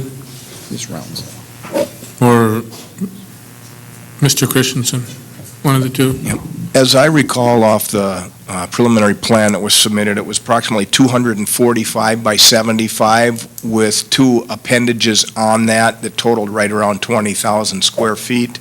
230 by 75 is 17,250, so if we take 245 times 75, we're at almost 18.5, and then there was those two appendages, so we're pushing 20,000 square feet. Okay, thank you. Thanks for that explanation. I thought my math was bad, Bruce, but it was correct. Thank you for clarifying that. Does anybody, excuse me, one other question, Mr. Ray, before this comes back, are we going to know what the annual operation cost, or are they going to have a breakdown of their budget, as far as their stability after the building's put up, what the annual operational cost will be? And I have that question and maintenance too, so all these things that are needed. And I applaud the commitment of the curling club. I think it's a great sport. Now that I have two new knees, I think I'll be joining you out there. My wife and I want to get involved in the bond, or doing the bond spiel and everything else. Whatever happened to Spicer? There is some discussion. I think it's come up through different groups, or through this group or the city council, that there was talk about Spicer building a facility. And I'm just wondering why that, or did they turn it down, or I'm just curious why it didn't work out. Anybody know? Mr. Cruz. Mr. Mayor, Councilmember Amon, I believe that Spicer is also interested in attracting them, and they may be submitting a proposal to them, so this is maybe a competitive offer. The Midwest Curling Association does have pro forma financial statements, and I'm sure they would be willing to share those. I appreciate that. Thank you. Councilmember Christensen. Thank you, Mr. Mayor. And this is, I read about this over the weekend when I got my packet, and this is the first time that I've looked at this. And I think there's a lot of questions out there that need to be answered before we even move forward on this. A building of that size with refrigeration and ice and electricity and I mean utilities, that's a chunk per month to pay. Can a 200 membership group run that, function? They're each going to be putting in, $500 a month each, or, I mean, it takes a lot of money. Look at what we do, cost at Civic Center. This building would probably be more efficient, but that's a lot of money, and I see what's happening with the curling building, if it's built, the same thing as the Blue Line. The city ends up with it, and we maintain it, and adds more people and more cost and more long-term maintenance. If it was truly a private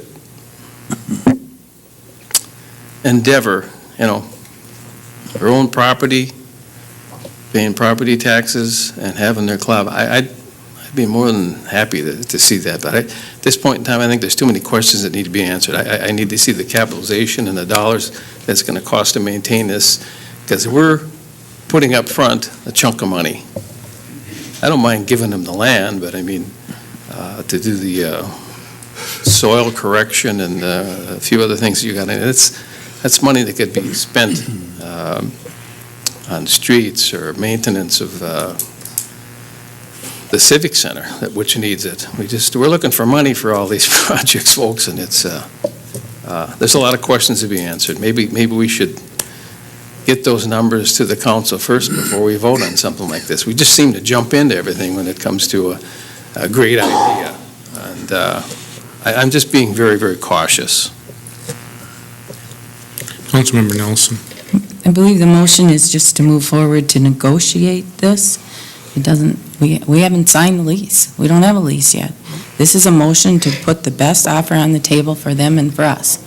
So I think the comments that were made before of trying to terminate this before we even have a chance to look at it, I think there's enough good there. And they have brought excellent information forward, and I think they are willing to work with us. This has to be a win for us, but it has to be a win for them also. And I'm hoping that we'll move forward so that we can continue the conversations and continue the negotiations. And when we look at it together, we'll see if it comes together for both of us. So, Okay, I'm looking for new information as to move the motion forward. Additional discussion. Let's call the question. I was going to go there. Do you want to make that as a motion to call the question, or do you want me just to go ahead? Just go ahead. All those in favor of the motion signify by saying aye. aye. Those opposed to the motion, same sign. The motion. Did you get that, Kevin? 7-1? Yes. I believe it was 7-1. Did I get it wrong? Okay. The motion does pass. Next, Councilmember Fagerly.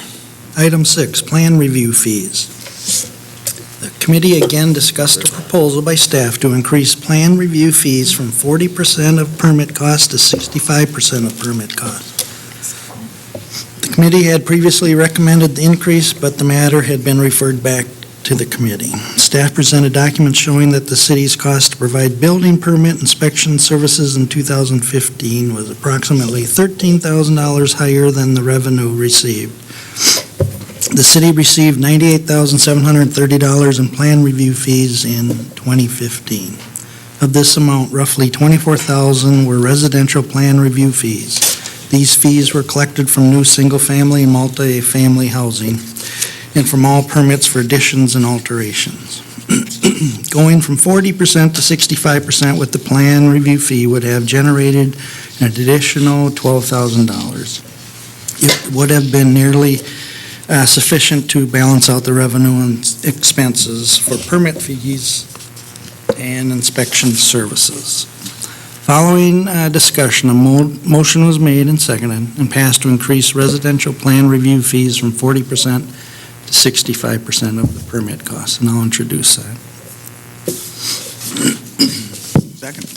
Motion made and seconded to increase the residential plan review fees from 40% to 65% of permit cost. Discussion. All those in favor of the motion signify. Over there. Question. Councilmember Amon, it would be helpful if, It's hard I could- sometimes to see everybody. right, I know, I tried to correct that once, but it didn't work so well. Yeah. Councilmember Amon. Thank you. It says here in the minutes that there was, the building permits show that it's costing us approximately $13,000 higher than the revenue received for this year in 2015. What documentation do we have on that? Has there been any presented to the council? Where is this? Councilmember Fagerly. Mayor Kelman, Councilmember Mr. Peterson, Amon, members I of guess the we'll go all council. over here. Yeah. Mr. Peterson, There has been documentation. just start talking. The committee packet last week included a copy of the State Development Fee Revenue and Expenses Annual Report that was submitted, and all those costs are detailed on that form. So if I understand correctly, it was provided with the council packet. It was provided with the committee information that went out to the committee prior to the committee meeting, which all council people receive. Thank you. Councilmember Christensen. Thank you, Mr. Mayor. Well, most of you know how I feel about this. I'll make it short. I'm wondering why that information wasn't included in our packet tonight, along with this request. This afternoon, I sent an email to Mr. Peterson asking for the last 4 years to see exactly where the numbers have gone. This year, there's a lot of construction. I believe there was almost a record set in June, or was it? Yeah, I think June for amount of money received for building permit fees. And to increase them from 40 to 65%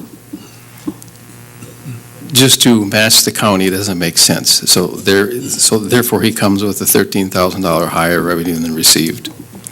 The costs were.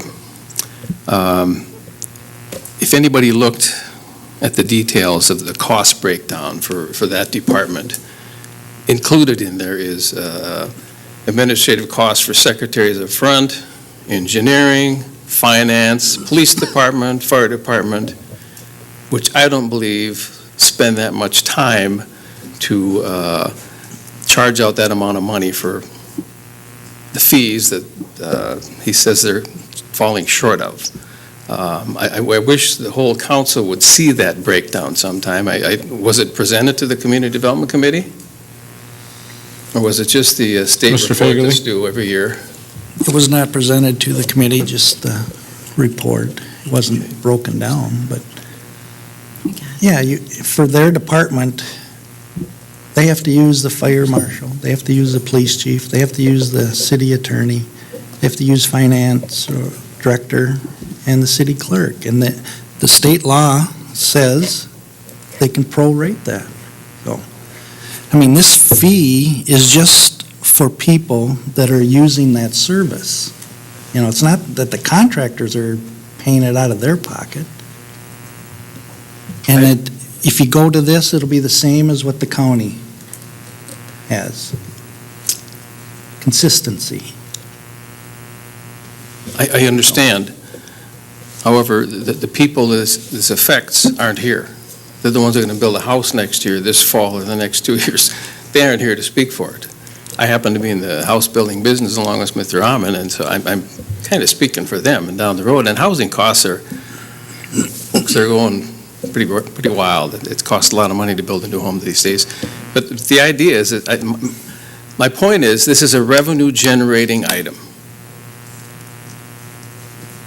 The finance department, the police department, the fire department, engineering have a budget. It's presented to us. They go by that budget. I mean, we collect taxes and that budget is set. To say that they're spending time in the building inspector's department, it costs money, it doesn't make sense. Mr. Christensen, I think that's been, that's been vetted through state statute. I mean, we can talk about that all we want, is who you can include in those fees. But, I mean, if that's what we want to do, we should take it to building codes and bring it up there through your association. I mean, you guys have lobbied heavily against residential sprinklers. Then maybe this is an area where you should consider having your state dollars used and say that, you can't use these. I mean, it's a form put together, as I understand it, from building codes. I mean, it's not something that we just developed. I mean, it's a state-run organization. And, I mean, if you don't want to pass the fee on to your customer, that's your choice if you don't pass that fee on. I mean, what we're trying to do here is just bring consistency.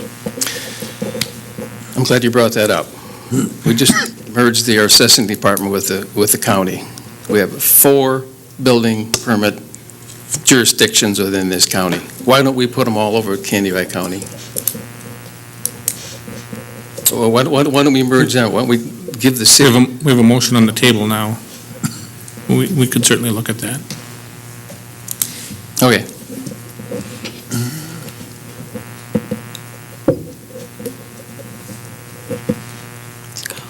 Additional discussion? Mr. Mayor. Councilmember Amon. Thank you. This is thanks, Ron, for including me on the home builders list, but I'm semi-retired. I'm not going to be building any homes lately for customers. But I know that... You didn't need the ad out there tonight? This is always a contentious issue, not as only as a semi-retired contractor and builder. because ultimately the people pay for it, and it just adds to the cost. But I do want to remind, or maybe bring a short story to everybody's attention. This was a number of years ago, and I'm sure Mr. Peterson remembers it too, that the metropolitan city actually had to reimburse all the owners, property owners who had a home built because they over-exceeded their revenues by such an excess amount that they were caught, and it was the Builders Association of Minnesota that actually challenged them in court and won the case. And I'm not saying that the numbers are right or wrong. I just said I haven't seen the numbers. And how do you debate those numbers? It's almost impossible to say exactly how much time is done. But the key thing here is that when our department was slow and we had fewer and fewer building permits, it didn't cost us as much, did it? But we didn't probably take in as much revenue. Now we're taking in more revenue and we want to increase the fees.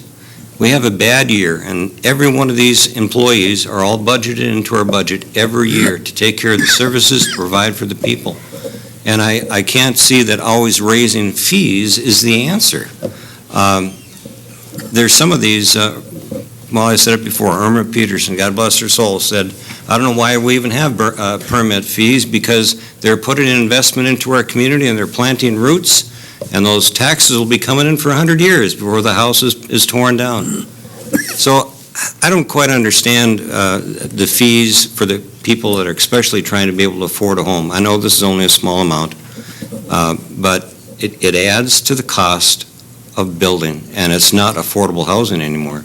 The National Association of Home Builders have predicted nationwide that the average cost to build a home due to regulations, municipal, state, and federal, is anywhere from 18 to 32%, depending on which region you're at and what city you're in. So we're maybe on the 18% side, but if you think of that, that's a huge expense for the people that are trying to build their own home and save money for a new home to get ahead. It's not a real big issue, but I just wanted to point that out, that it does add to the cost, and I'm just wondering where the real benefit goes to the homeowners or to the city of Willmar's coffers.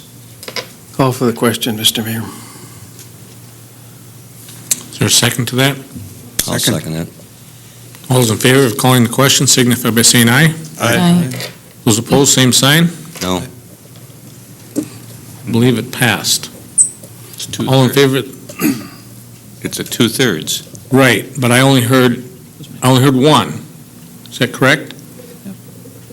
Roll call. Is this? Councilmember Anderson. Aye. Amon. No. Nelson. Aye. Meskey. No. Plowman. Aye. Johnson. No. Fagerly. Aye. Christensen. Aye.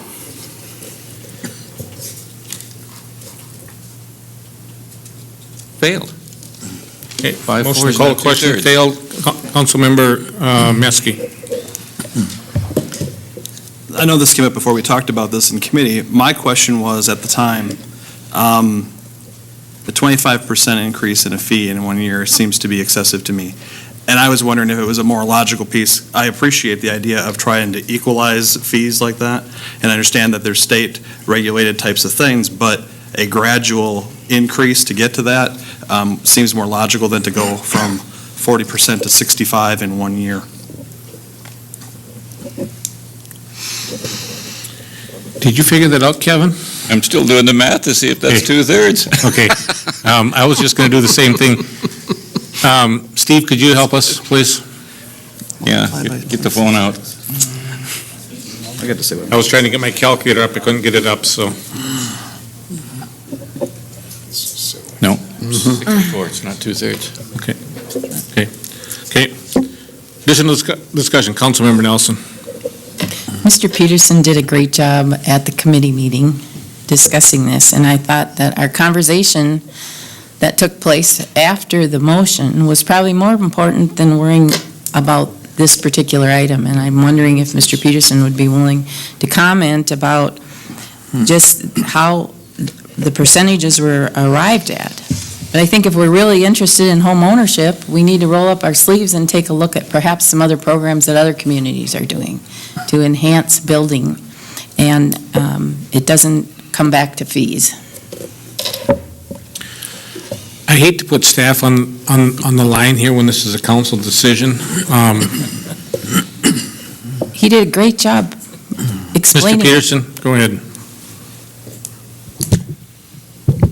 Mayor Kelvin, members of the council, a number of years back when this process first started, there was a lot of confusion at the state level as to exactly how to calculate the true cost of providing the permitting and inspection services. The way things shook out was that the codes and standards people said you should use a cost accounting basis. You should not just look at what a particular budget is for the department that performs the work, but look at the broader picture and look at all the costs that go into making that department function and what each other department plays as a role in that process. At that time, I contacted every other department and budget and asked them to tell me what percentage of their annual budget they thought was attributable to that process. Those numbers came from those other department heads, those other departments. Using that, I just apply that to their annual expenditures from the previous year and develop the cost. It's not foolproof. It's a pretty simplistic way of doing it, but short of tracking hours on a timesheet, which nobody does, I don't know how else you can do it. The whole concept of billable hours doesn't fit this process very well. We think it's warranted. Every year, the gap has narrowed a little bit between revenues and expenditures. That can change dramatically. It could flip-flop either way. The point is that the council made the decision to do the 65% years ago. They backtracked on that and wanted to phase it in over a period of years and then never wanted to proceed after they made that decision. So that's why staff brought it forward. This is definitely not a fall on your sword issue. If the council chooses not to do this, we can go back to work tomorrow and status quo. We do think it is warranted, though. Mr. Mayor? Councilmember I'd be willing, after Sean's comments, to compromise on that issue on my vote and change it to a 2-year increase to break the fees down from currently it was at 45%, or I'm trying to find it. It was 40% asking to go 65. Okay, to 50% effective next year. And after that, because there's projects that are in the construction season already have been bid out, and effective the first of the year, 2017, and then the year after that to bring it up to 65%. And once we do that, that should solve the issue for a couple of years. Hopefully it'll be enough to take care of Mr. Peterson's request. So you're offering a friendly amendment to the motion of 40% for the remainder of this year, 50% next year in 2017, and 65% in 2018? Yes. Is that your friendly amendment? Yes. I would move that, Mr. Mayor. I'm waiting for a second. Well, friendly amendment, you got Andrew Plowman made the motion and Nelson made the second out of committee. Well, that's significant change, so we'd take another motion, right? I'm sorry, I shouldn't have said friendly amendment. It's a new motion. It's a new motion. I would second Right, I'm that sorry. motion. Yeah, you can. Right. There was no Right. motion pending, is my point, yeah. Okay. I used improper terms, I apologize. Okay, so we have a motion made, do you have it, Kevin? An amending motion. An amended motion made, I stated it incorrectly, amended motion made by Councilmember Almond, seconded by Councilmember Meske. Correct. Okay, discussion on the amendment of 40% for the remainder of 2016, increasing to 50% in 2017, up to 65% in 2018. That's correct. Sounds like a good compromise to me. I mean, especially with the work that's already bid, like you said. Councilmember Johnson. I'm a little confused. The first motion didn't pass. We didn't vote. No, that was a motion to table. There was a motion to table, or not to. Oh, to call the question. That was a vote on that only.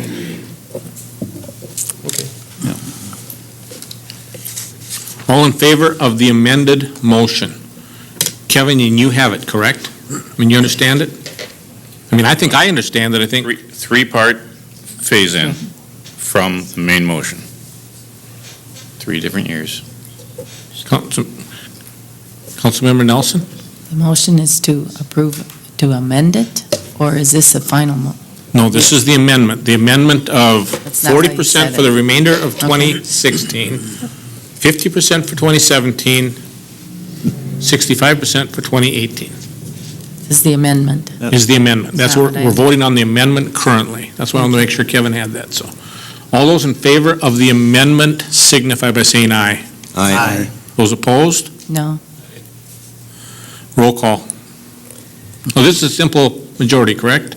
This is a simple majority. Motion passes. Okay, then the Division, Mr. Mayor, roll call. for division. Councilmember Amon. Aye. Nelson. No. Meskey. Aye. Plowman. Aye. Johnson. No. Fagerly. Aye. Christensen. No. Anderson. Aye. 5 ayes, 3 nays. Passes. So the motion does pass. Now, as to the original motion as presented, is there additional discussion?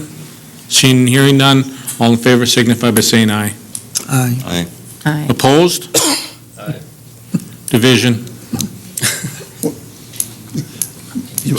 Roll call. Councilmember Nelson. Aye. Meskey. I'm confused of what I'm voting on. The original motion. The original motion. The original motion has been amended? Yeah. So the original motion as amended? Yep. I could say aye then. Plowman. Aye. Johnson. No. Fagerly. Aye. Christensen. I gotta say no. Anderson. Aye. Amon. Aye. 6 ayes, 2 nays. The motion does pass. Councilmember Fagerly, Item 7 was. are you going to get through your agenda? Item 7 was a railroad Y update, and we had that earlier, so. Item 8 was old business. Staff informed the committee that the final land release has been obtained for the remaining 480 acres of the former airport property. The city is now free to do what it wishes with that property. It only took 9 years and 11 months. Good job, staff. Way to stay at it. Item 9, new business. Staff informed the committee that another land sale is in the works for industrial park property. Staff had met with representatives of the company early in the week, and the company expressed significant interest in obtaining the property. Staff has worked with the company for over 1 year to try and make the sale happen. Councilmember Nelson requested that staff follow up with the house at 9th Street Northwest and Olaf Avenue regarding some maintenance issues, and I don't know if Bruce wants to talk about it. I think it's vacant. Don't want to talk about it. Okay. We're working on it, yeah. And then I reported I received a letter of appreciation that had been received from a resident regarding the city painting the hydrants. They thought it was a very nice job, and it really spruced up the city. And then we adjourned at 6:10. So if there's no questions, I move to file the minutes. Second. Motion been made and seconded to file the minutes. Discussion. Councilmember Nelson. I don't know if this is the appropriate place to ask, but I think we've had about 4 or 5 times already tonight that council members haven't reviewed information that was presented at committee meetings. I'm wondering, since we are not reviewing that, if we can't have that information attached to the council packet. I don't care if it's 300 pages, but having to go through this all the time, it's obvious that we're not reviewing the information that comes from the committees. And I think it speaks to our ineffectiveness from a committee standpoint. And so I don't know where to ask for this, but it was in the minutes here multiple times. I'd like to see the documentation attached to our council packet. Councilmember Johnson. I would agree with Councilmember Nelson, and I would suggest that we consider having staff prepare executive summaries so that when we get all this material, we start out with a nice, clear, and concise summary, so it makes it easier to go through the stuff. That would be a great help, I think. So the executive summary is on the front, and then you attach the supporting documents? Is that what you're Right. saying? Yeah. So what you're suggesting also, Councilmember Nelson? I just think to have to go back to the committee agenda to look at information that we're basing a decision off, and it's obvious that we all haven't read it, I think that's a problem for us as at the council table. Okay, I don't think we need any motions on that. I think staff probably heard what we said. So we will look forward to that administrative change for our next council packets. Additional discussion. All those in favor to file the minutes of the community development signify by saying aye. Aye. Opposed? The motion does carry. The next is consideration of stormwater compliance permit assistant position. I asked for this item to be brought back to the table. I had asked if there was going to be a labor meeting. I was told there was not, and I know that staff has a concern about this position and needed it to move forward. So I asked that to be brought directly to the table. I was asked that earlier this evening, and so that's why I asked it to come to the table today. So with that, I will turn to Mr. Peterson.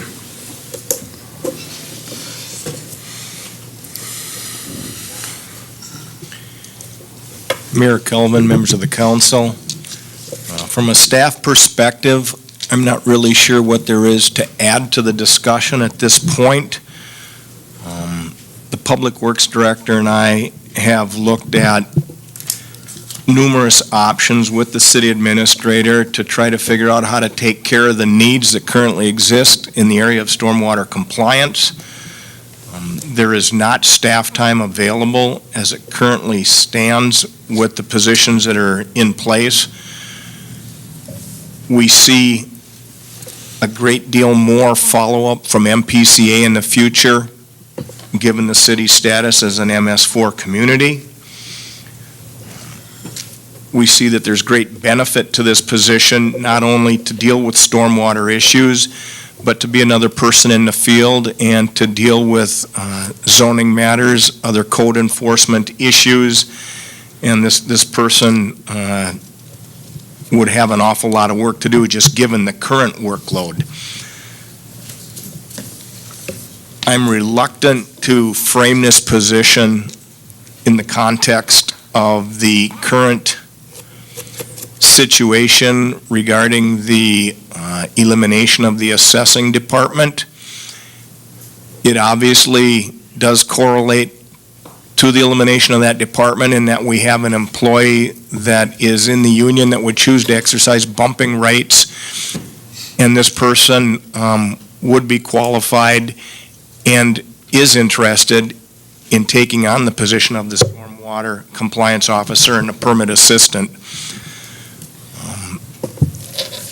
We've had the discussion also regarding the impact of bumping. I know there are a number of council people that feel that because it's in the contract, it should just play itself out. From a broad perspective, a legal perspective, you're absolutely correct. I can state from a person that's on the inside of these activities that there will be huge internal consequences moving forward, not just from a productivity standpoint, because there will be multiple departments negatively affected by the bumping process. Is that a substantial enough reason to create the position? Probably not. The best reason is because we need the position, and there's plenty of work for this individual or for this position to do. We've got a substantial water quality issue in our community. We've got multiple lakes that we want to protect. We've got ditches that are outletted to other lakes that we have responsibilities to maintain clarity and cleanliness. And I think this is an opportunity to take those responsibilities seriously and move this city forward from an environmental standpoint, and to try to preserve our waters And if you've paid any attention to the legislature the last few years, you know that surface waters are a huge concern. A lot of effort's been put into that discussion by the governor as well as the legislature, and it's going to continue to increase. The demands on the city for stormwater compliance are not going to go away, and we think it's time to get on board that process and start doing our part to ensure better water quality. Thank you. Could I respectfully request you to come to the podium for questions, if there are any, please? Sure. Council, what's your wishes? Councilmember Amon. Thank you. I'm a little confused here. I know it was a 2-2 tie 2 weeks ago, or it was a tie vote, or didn't pass, and we had the opportunity to deal with it at the last meeting, but anybody could have requested for that issue to be brought up for a vote, but nobody did. And I asked for if there's any future meetings of Mr. Cruz, and he didn't have any foreseen that we needed to meet on any issue, so all of a sudden now it's back on the agenda, and I question why it was back on the agenda with another bullet point from a department head who we've heard all these things from before, and I'm a little confused in who's putting what on the agenda and for what reason, because usually it goes through committee, but I'm willing to listen to and deal with the issue, but I would much rather that it came from one of the council people to deal with it, rather than just being on the agenda this evening. Thank you. I believe the mayor has the right to place anything on the agenda that he chooses is in the best interest of the city, and so I placed it on the agenda. I did it, nobody else did it, Mr. Cruz did not do it. It was an action done by myself. I believe that the charter clearly allows that. Most definitely. Thank you. I would entertain a motion so that we could have the conversation. Someone chooses to do so.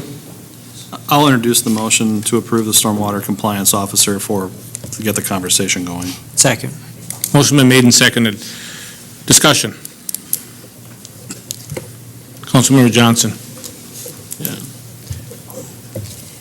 I still don't understand the reason, basically, everything you said was, to me, conclusory in nature.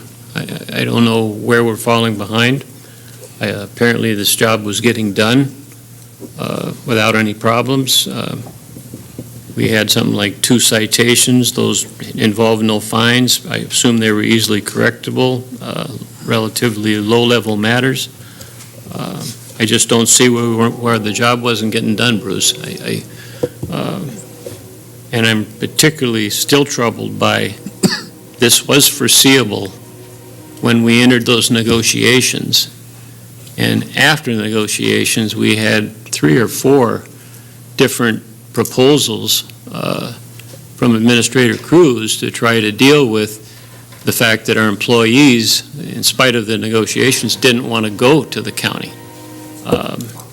And we didn't really know any of that until after the council voted to eliminate the assessing department. Then all of a sudden, we find out that the deal that was made, the employees aren't interested. One of them had taken the job, or 2 of them had, then one of them found something else right away. The other one that had taken the job offer from the county eventually went to Renville. And the third one wasn't interested in going to the county. And if we needed this position, I don't know why it comes up now. I'm sorry, the timing just really troubles me. And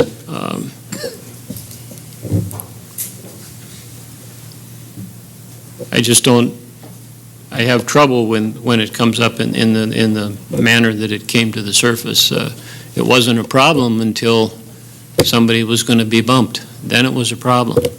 And we've had, what is it, an assistant engineer job that we haven't filled for how many years?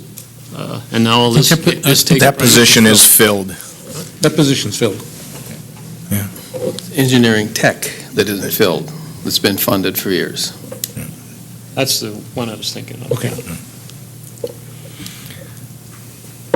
That's all. Thank you. I guess I didn't hear a question in there, so I don't really have a response, because I don't want to mix up this particular discussion with the subject of the elimination of the assessing office. Obviously, there's some overlap, and there are certain things that come into play that result from that, but we have never wanted to tie the creation of this position to that particular act that the council chose to take, so. Thank you. Councilmember Anderson. And then Councilmember Johnson brought up the point that I was going to get at, and that's this engineering tech position. Well, that position has been short for so long.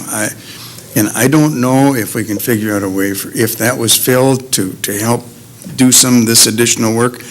I think the priority should be to get up to staff. This has been vacant for a long time, engineering tech. I don't know why, but I know that in my working days, if we had a job that needed to be filled and we didn't get it filled, there was going to have to be a reason we didn't get it filled.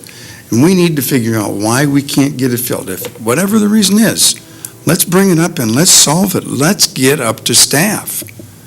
I think that's the biggest issue that we have on this thing. Councilmember Plowman. Thank you, Mr. Mayor. Mr. Peterson, is the position that's being spoken of, the engineering technician, would that be a position that would also be capable of taking care of stormwater compliance? I think that if you hired a qualified engineering technician, they would bring more experience and more skills to the table than this position warrants.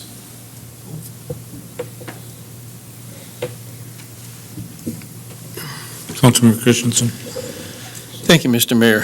I concur with Dennis and Audrey on this. We need to get up to speed, and I don't know why we haven't gotten an engineering tech on board. I don't know if it's for salary or what, or not enough people out there, but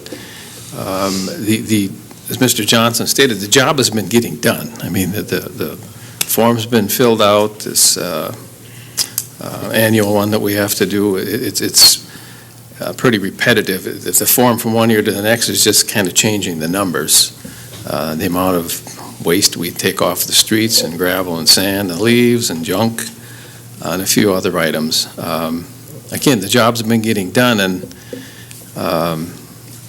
let's work on this engineering tech, and then that person certainly can help out. I mean, we in that area. The timing of this to me is, Could the council better share with staff exactly how the work is getting done now, because we don't understand that it is? Is that a question, or? Yes, it is. Well, this item didn't come up until we closed out the assessing department, and the chain of events happened where we could get to some bumping. And all of a sudden, we got to keep this person, and so we don't have to retrain others. And I mean, from a person looking at from the outside in, it looks questionable, Bruce. I don't know how else, because evidently the job's getting done. No, it is not. It is not. We have no one doing construction site inspections, construction site monitoring for MS4 level criteria. Well, I assume that the building officials, when they go out and they do 6, 7, 8, 9 inspections per construction site, many more on commercial construction. I mean, they got to see if there's a problem. I mean, they could monitor just like everyday police that could monitor the trash downtown, or staff could, walk by and let's say somebody else's job, that certainly could be done as far as policing. With proper training and the time available, yeah, there's no limit to what could be done. Yeah, it appears that things are getting done, and we need to hire an engineering tech. Okay. Additional discussion, Councilmember Meske.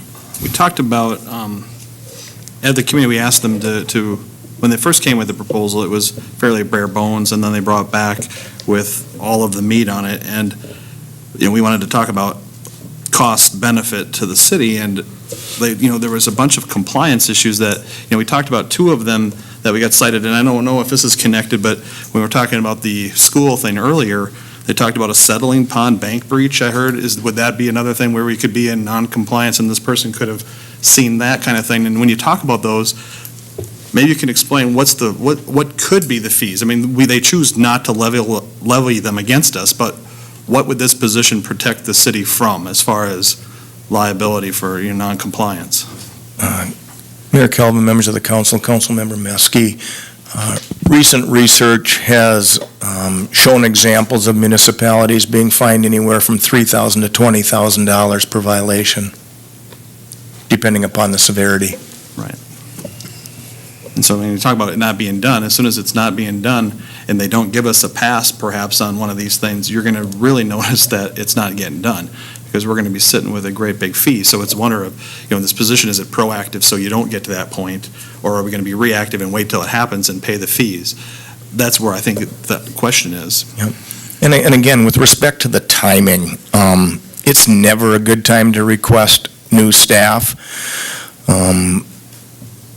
Is this partially self-serving? Yeah, we're concerned about the operations and the functions internally. We see a great opportunity to take a huge step backwards as the bumping process would play itself out. That being said, this matter never got brought to the council or any committee in the past because there was a pretty good history of the council simply not wanting to add staff or entertain the idea of adding staff. That's why it didn't come to the council. It's not like we just found this great job and had to bring it forward. We saw it as an opportunity to really solve two issues at one time and to create a situation that's for the better good, not just internally, but for the greater good of the community. And I guess I would, leave it to the council to make the decision. That's pretty much all I've got to say on this matter. Thank you. You can, Councilmember Fagerly. Thank you, Mr. Mayor. We have an assistant engineer, or we don't? We have an assistant engineer, Who is Lyndon Whitman. not an engineer? Megan? Curley. He's Whitman. not an engineer. His position is assistant engineer. You don't have to Doesn't be a have an licensed engineer No, to be an assistant engineer. I'd prefer to have an assistant engineer. A licensed position- A engineer. licensed engineer that has some letters behind their name that they can sign some reports. We've Yeah, had that- an assistant for years. That position was open for a long time and couldn't be filled because of the pay level. And so a recommendation came, I believe it was under Mr. Halliday's time, to change the position. And the recommendation came from, well, I'm not going to speak to it. Mr. Christensen. Mr. Mayor, members of the council, a couple points I'd like to make. Yes, we have an assistant engineer. Yes, he's been on board for about a year now. I don't know the exact timing. Should have probably been on board sooner than that, as I lobbied previously to get him in that position that he currently filled. He filled part of my position before I was here. Very qualified, very deserving of that position. Matches the job description and actually does more than that description calls for. As far as having two licenses on board, I was instrumental, I feel, in talking to the council about not having a need for two licenses. We don't have staff, currently 75% of an engineering department. We currently don't have enough staff to do enough work in-house to warrant two engineers. That coupled with the fact that that position simply did not pay enough to solicit any qualified candidates, or the best qualified candidates, I should say, to that position with a license involved. That being said, I do still want the technician position. It will not be called technician if my wishes are portrayed.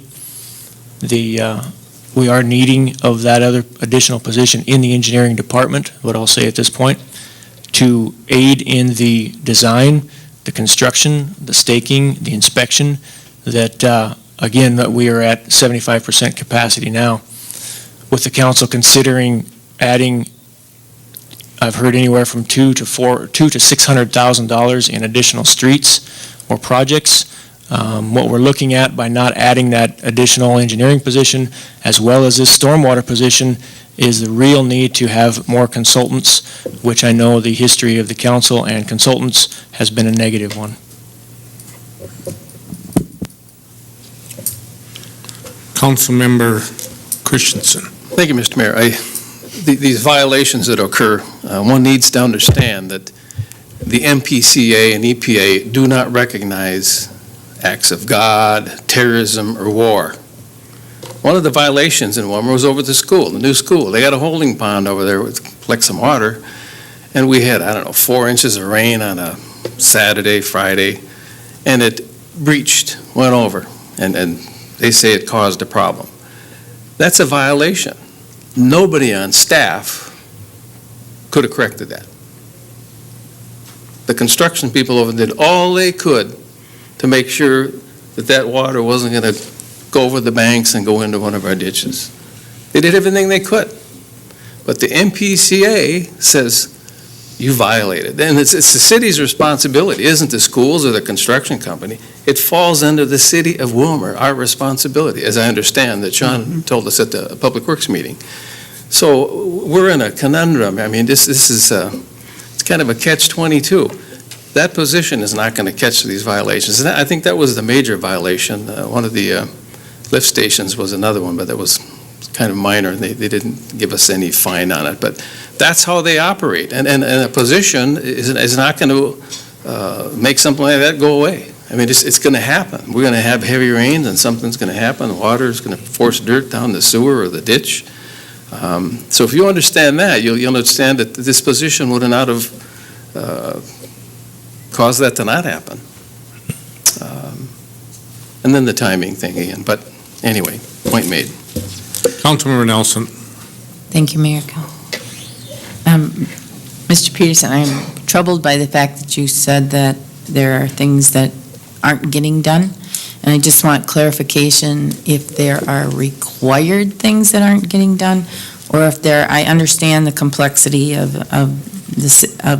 what you're talking about, but, so do we truly have work that's not getting done, or is this more preventative types of things that you're referring to? 'Cause I would say didn't it's hear both. that. For example, we had a phone complaint today. I got a phone call from someone who said there's clay being tracked down Lakeland Drive by the contractors building the new school. Somebody had to take time out of their day that's typically wouldn't do that to go and follow up on that particular item, and that's something this person would do. They should be by those sites on a daily basis, in contact with those contractors on a daily basis, talking about tracking any off-site spread of material erosion issues, making sure that all segments of their stormwater permits are being complied with. And you might say that's a minor issue, somebody tracking some clay on the Lakeland Drive. Those are the cumulative impacts of stormwater runoff that are really causing the primary degradation of our waters in our state, that and agriculture. But we can't control that. All we can control is what happens within our municipality. And I think we are falling short in preserving our water supplies and our water features for the future, not just the ones in town, but the ones that we contribute to as well, by not following through on our obligation to inspect and make sure that these violations do not occur, that do have a very direct impact on water quality. Councilmember Meske. Those acts of God, if you will, I would imagine that the stormwater compliance officer is the one that would say and advocate for the city and say we shouldn't be paying the fee in that case because it was caused by something. Ron listed them off, and I heard terrorism and acts of God, but I suppose they'd be the ones that would come up with that. So I think that that'd be something that this position would address. But question, because I'm sensing there's some division here on this, but I'm hearing this more support for an engineering technician type of a position, and I'm hearing obviously from the staff that we could use them both. Are these so radically different without having a job description of an engineering technician in front of me? is there a way to put these tasks together for a different type of a position? Or is it, we need them both? I mean, I know it's the position, but is it possible to merge and get all of these, or pieces of these different things put under one position? The short answer to that is yes, Councilmember Meske, it could be done. Again, it's whatever type of activities you want to merge within a particular position. Probably any one of us here tonight could take on some of these responsibilities over time and do them. Does that mean that other things aren't going to get done? Absolutely. In the case of an engineering technician, I believe Public Works Director Christensen made it pretty clear that with the increases in the street budget, in the anticipated increase in the amount of street work that the council wants to have done, that the engineering technician's position would be utilized 100% for those purposes, and it wouldn't contribute. Could it? Absolutely, but then the street work wouldn't be getting done. So it's what the council chooses to have done. You set your priorities, and I guess that's what we'll live by. Are we ready to vote? Thank you, Mr. Peterson. Appreciate it. I'm going to call, do you want to speak? Is that what you're saying? Mayor Mr. Calvin and council, I just want to say one thing. I agree with Councilmember Christensen that those acts of God, they can happen anytime, and this position couldn't prevent that. But I do know that when MPCA came here about a week ago and did an audit of our systems, they determined that we did not have a proactive system in place to regulate and to monitor and to be prepared to, avoid any catastrophes like the one that happened. And their eyes are going to be on us. And if we don't come up with a proactive way to address this, I believe they'll be back visiting us. Councilmember Plowman. Thank you, Mr. Mayor. I can attest there's some legitimacy to that because I work with communities around the country on drainage projects, and I have seen some disaster scenarios where a city wasn't adequately prepared for compliance, stormwater compliance issues, and the EPA or their state jurisdiction decided to come down and make an example out of them, and it cost them so much money in one shot that was multiple years of what that position would have entailed. So, I mean, it's one of those things where you can jump out in front of it, bite the bullet, and I understand that. I also understand the issue that timing, I think suspicious is the wrong word because that's not the way that I see it. But just maybe from a practical standpoint, maybe it makes sense. Practically, there's got to be a cost of this whole, the whole bumping conundrum, whatever. There's got to be a cost attributed to that. So what if in being proactive in addressing these, this particular compliance issue, what if we can save on some of that collateral damage, so to speak? I guess I don't necessarily see that as being such a bad thing. If somebody else believes otherwise, I'd certainly like to hear that. Okay, Councilmember Maskey. I don't think otherwise. But on the committee, I'll let you know, we heard values, $70,000 of retraining might be necessary if the bumping proceeds out. And I would argue that in addition to the $70,000, you have retraining time, and then you have people that are probably going to be doing positions that are not their forte and maybe not doing them as well as they could be if they were doing what they're qualified to be doing as we have them hired currently. So, I mean, there is a dollar value that was assigned to that retraining piece. Okay, we're ready to vote. Councilmember Nelson. I'm really struggling with this one, and I'm just curious with the conversations regarding the engineering tech and the conversations regarding this position, if this is the right time to be making the decision, or are we asking for more information? I'm uncomfortable with the comments that were made tonight about the acknowledgement that we're saying work isn't getting done, because I don't think that's what was presented the first time around. So I am struggling with what the right thing to do here is with this position. Mr. Mayor. Councilmember Amon. Thank you. I think we're in a little bit of a different situation here. I understand that we have this item before us tonight at the mayor's request, but and no malice towards the comment, and I appreciate you bringing it back to the attention of the city council. We were aware of this, but I think in the future, if we have issues that you're concerned about, it should go through committee, or have one of the council people bring it up. We'd be glad to meet your request. In this particular case, there's been, I call it ammunition or bullet points that have been presented by Mr. Peterson that were not necessarily always, and both Mr. Christensen's, to discuss the issue with all the detail that we've had now. I think in this particular case, we're on an agenda topic that should have been brought to committee again, if there is more detailed information, and if we need to reconsider it, we should. Also, there's the position of the Civic Center, or the Community Center, as far as a person out there we have needs for. We also have the need, I understand, for a future airport manager, somebody monitoring the airport. That was taken off the radar, too. That's gone.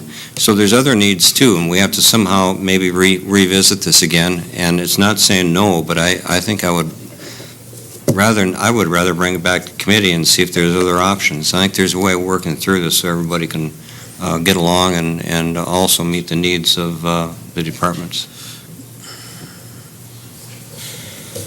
Okay, we're going to go ahead and vote.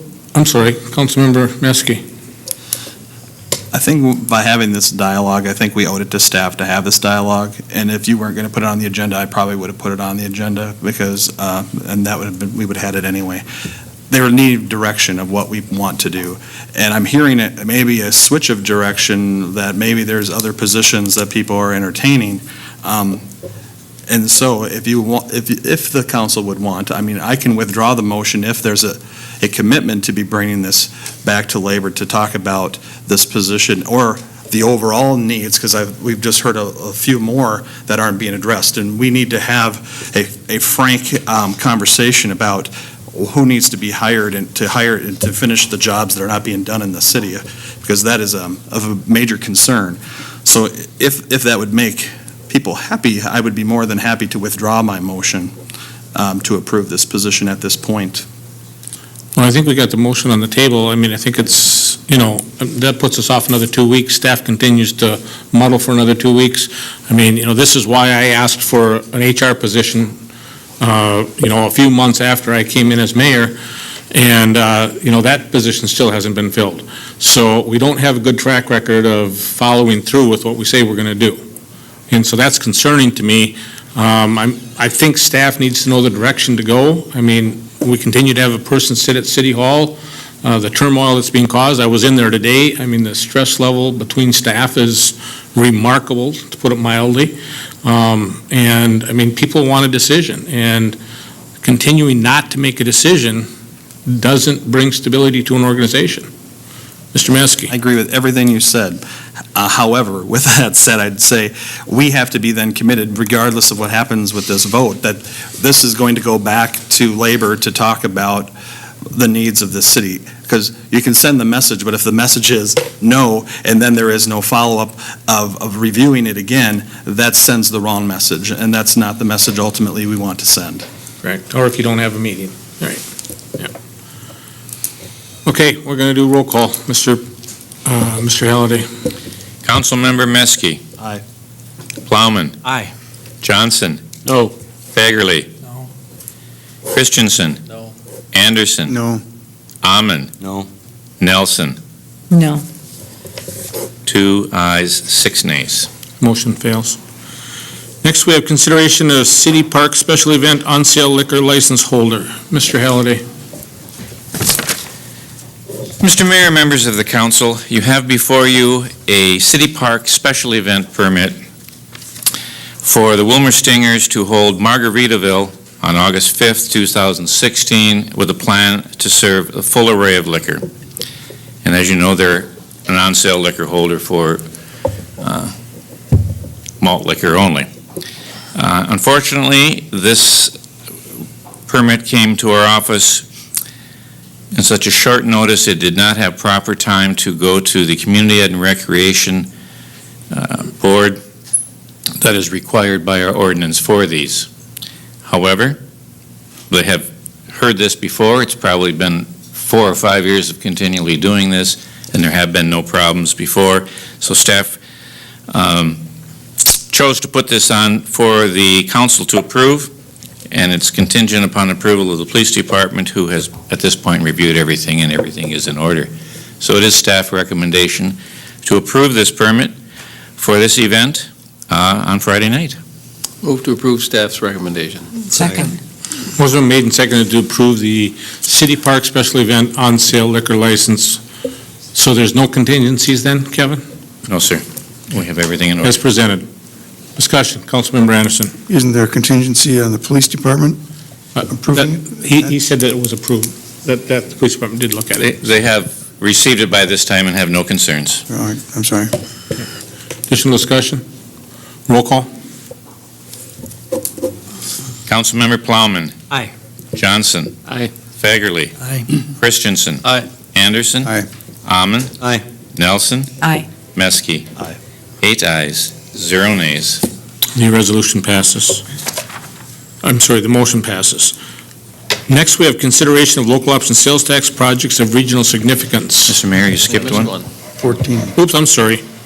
Consideration of nightclub on sale intoxicating liquor license and on sale Sunday liquor license. Mr. Halliday.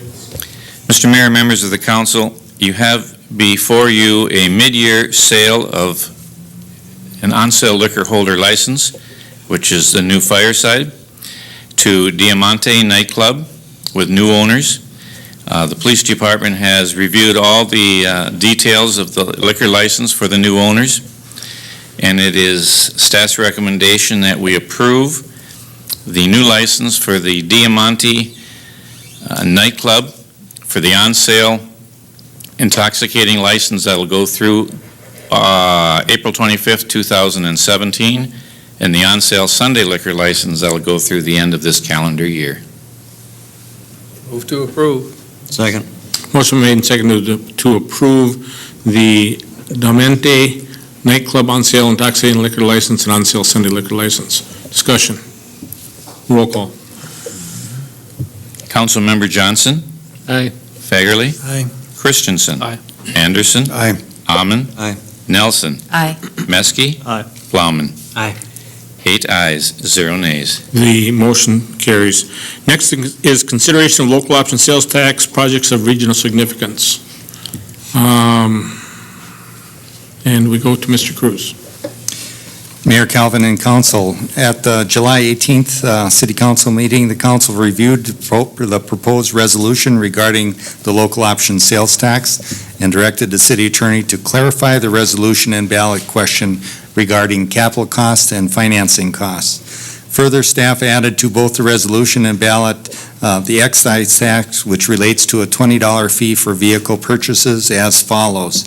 And the question is, shall the City of Willmar, Minnesota, the city, be authorized to impose a sales and use tax of 0.5% and an excise tax of $20 per retail sale of a motor vehicle to pay for $18 million in principal capital expenditures plus associated debt financing costs for the development of a community center and the betterment of Robbins Island Park and Recreational Area, the Willmar Civic Center, and the Swanson Field Complex in the city.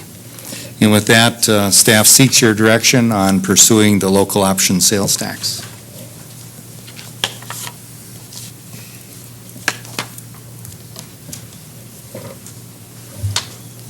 That'd be good. We don't have a motion, it fails.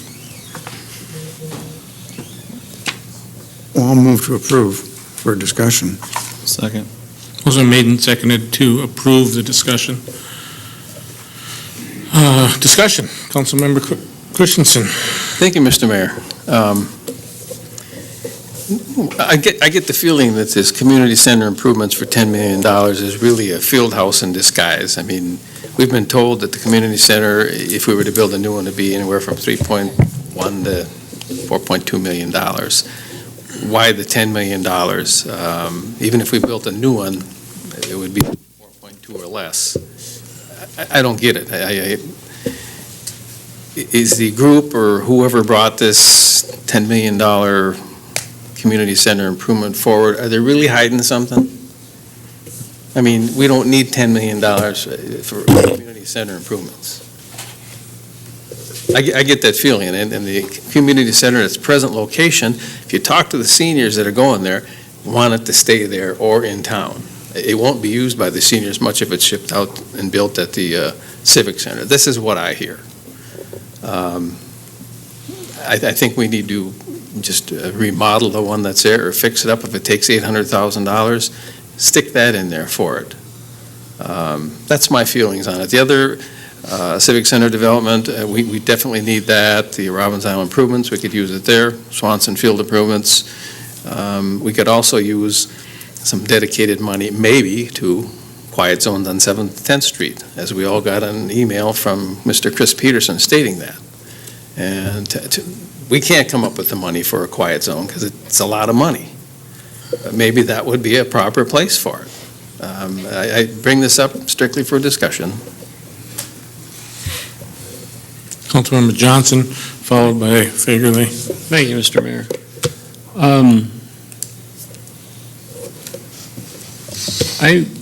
My recollection of our conversation at the last council meeting was, and my comments were, I had requested the dollar amounts be put in the ballot question, and I even went back and listened to it, and watched it online. And I did ask about the dollar amounts, and my understanding we're going to put them in there, but we only put in the 18 million. We didn't put it in for the individual projects. It's in the resolution, but I don't think a lot of the citizens read that, and a lot of the citizens aren't going to hear what the media publishes with regards to this. And I guess I would like to see us include the dollar amounts allocated to the various projects that we list in there. The City Community Center, 10 million, betterment of Robbins Island and recreational area, estimated amount of 3 million, Willmar Civic Center, an estimated amount of 3 million, and the Swanson Field Complex, an estimated amount of 2 million. I just think it'd be, that's what I had in mind. I mean, I don't know how everybody else feels, but I think in the interest of, follow the mayor's lead on this, like transparency and openness, so people know exactly how that 18 million, how we intend to probably use that or allocate it. Councilmember Fagerly. Thank you, Mr. Mayor. I guess the $10 million came from me because I was hoping to build a community center at the Civic Center with a gymnasium. But then listening and getting emails from the seniors, they said they won't go out there. And then heard on the radio from JP, the school is building 2 new gymnasiums. So, I mean, I'm willing to reduce the community center down to 5 million if we have to build brand new there, or if we remodel. I mean, there'll be some money left over. So, that's my position. Okay. Councilmember Anderson, followed by Nelson, followed by Meske. Thank you, Mr. Mayor. You know, the community center thing really has been a kind of a hot button. And we don't have all the details worked out. Maybe we could, but maybe we'd be better off taking that off the table and having some time to think about this and really figure it out. So if we had a $8 million or $10 million for the other 3 projects, give us a couple of years to really figure out what we want for the community center, because there's so many ideas and there's a need for it, but I don't think that I'm not comfortable with what it is we're going to do and how much we need to spend. So I'd like to have a smaller local option sales tax amount, and I'd like to increase Robbins Island. That was about a $7 million project listed in the park plan. Increase that by like $1 million and Swanson Field by $1 million. get it to something that we could probably get done in 4 years. And then do the community center and really get the community behind us on that. So I guess I'm saying let's really think long and hard about this and maybe take that out of there and increase a couple of others a little bit. Okay, Councilmember Nelson, followed by Maskey. Kind of thinking in the similar way. I think there are a great deal of needs for our community center, both for both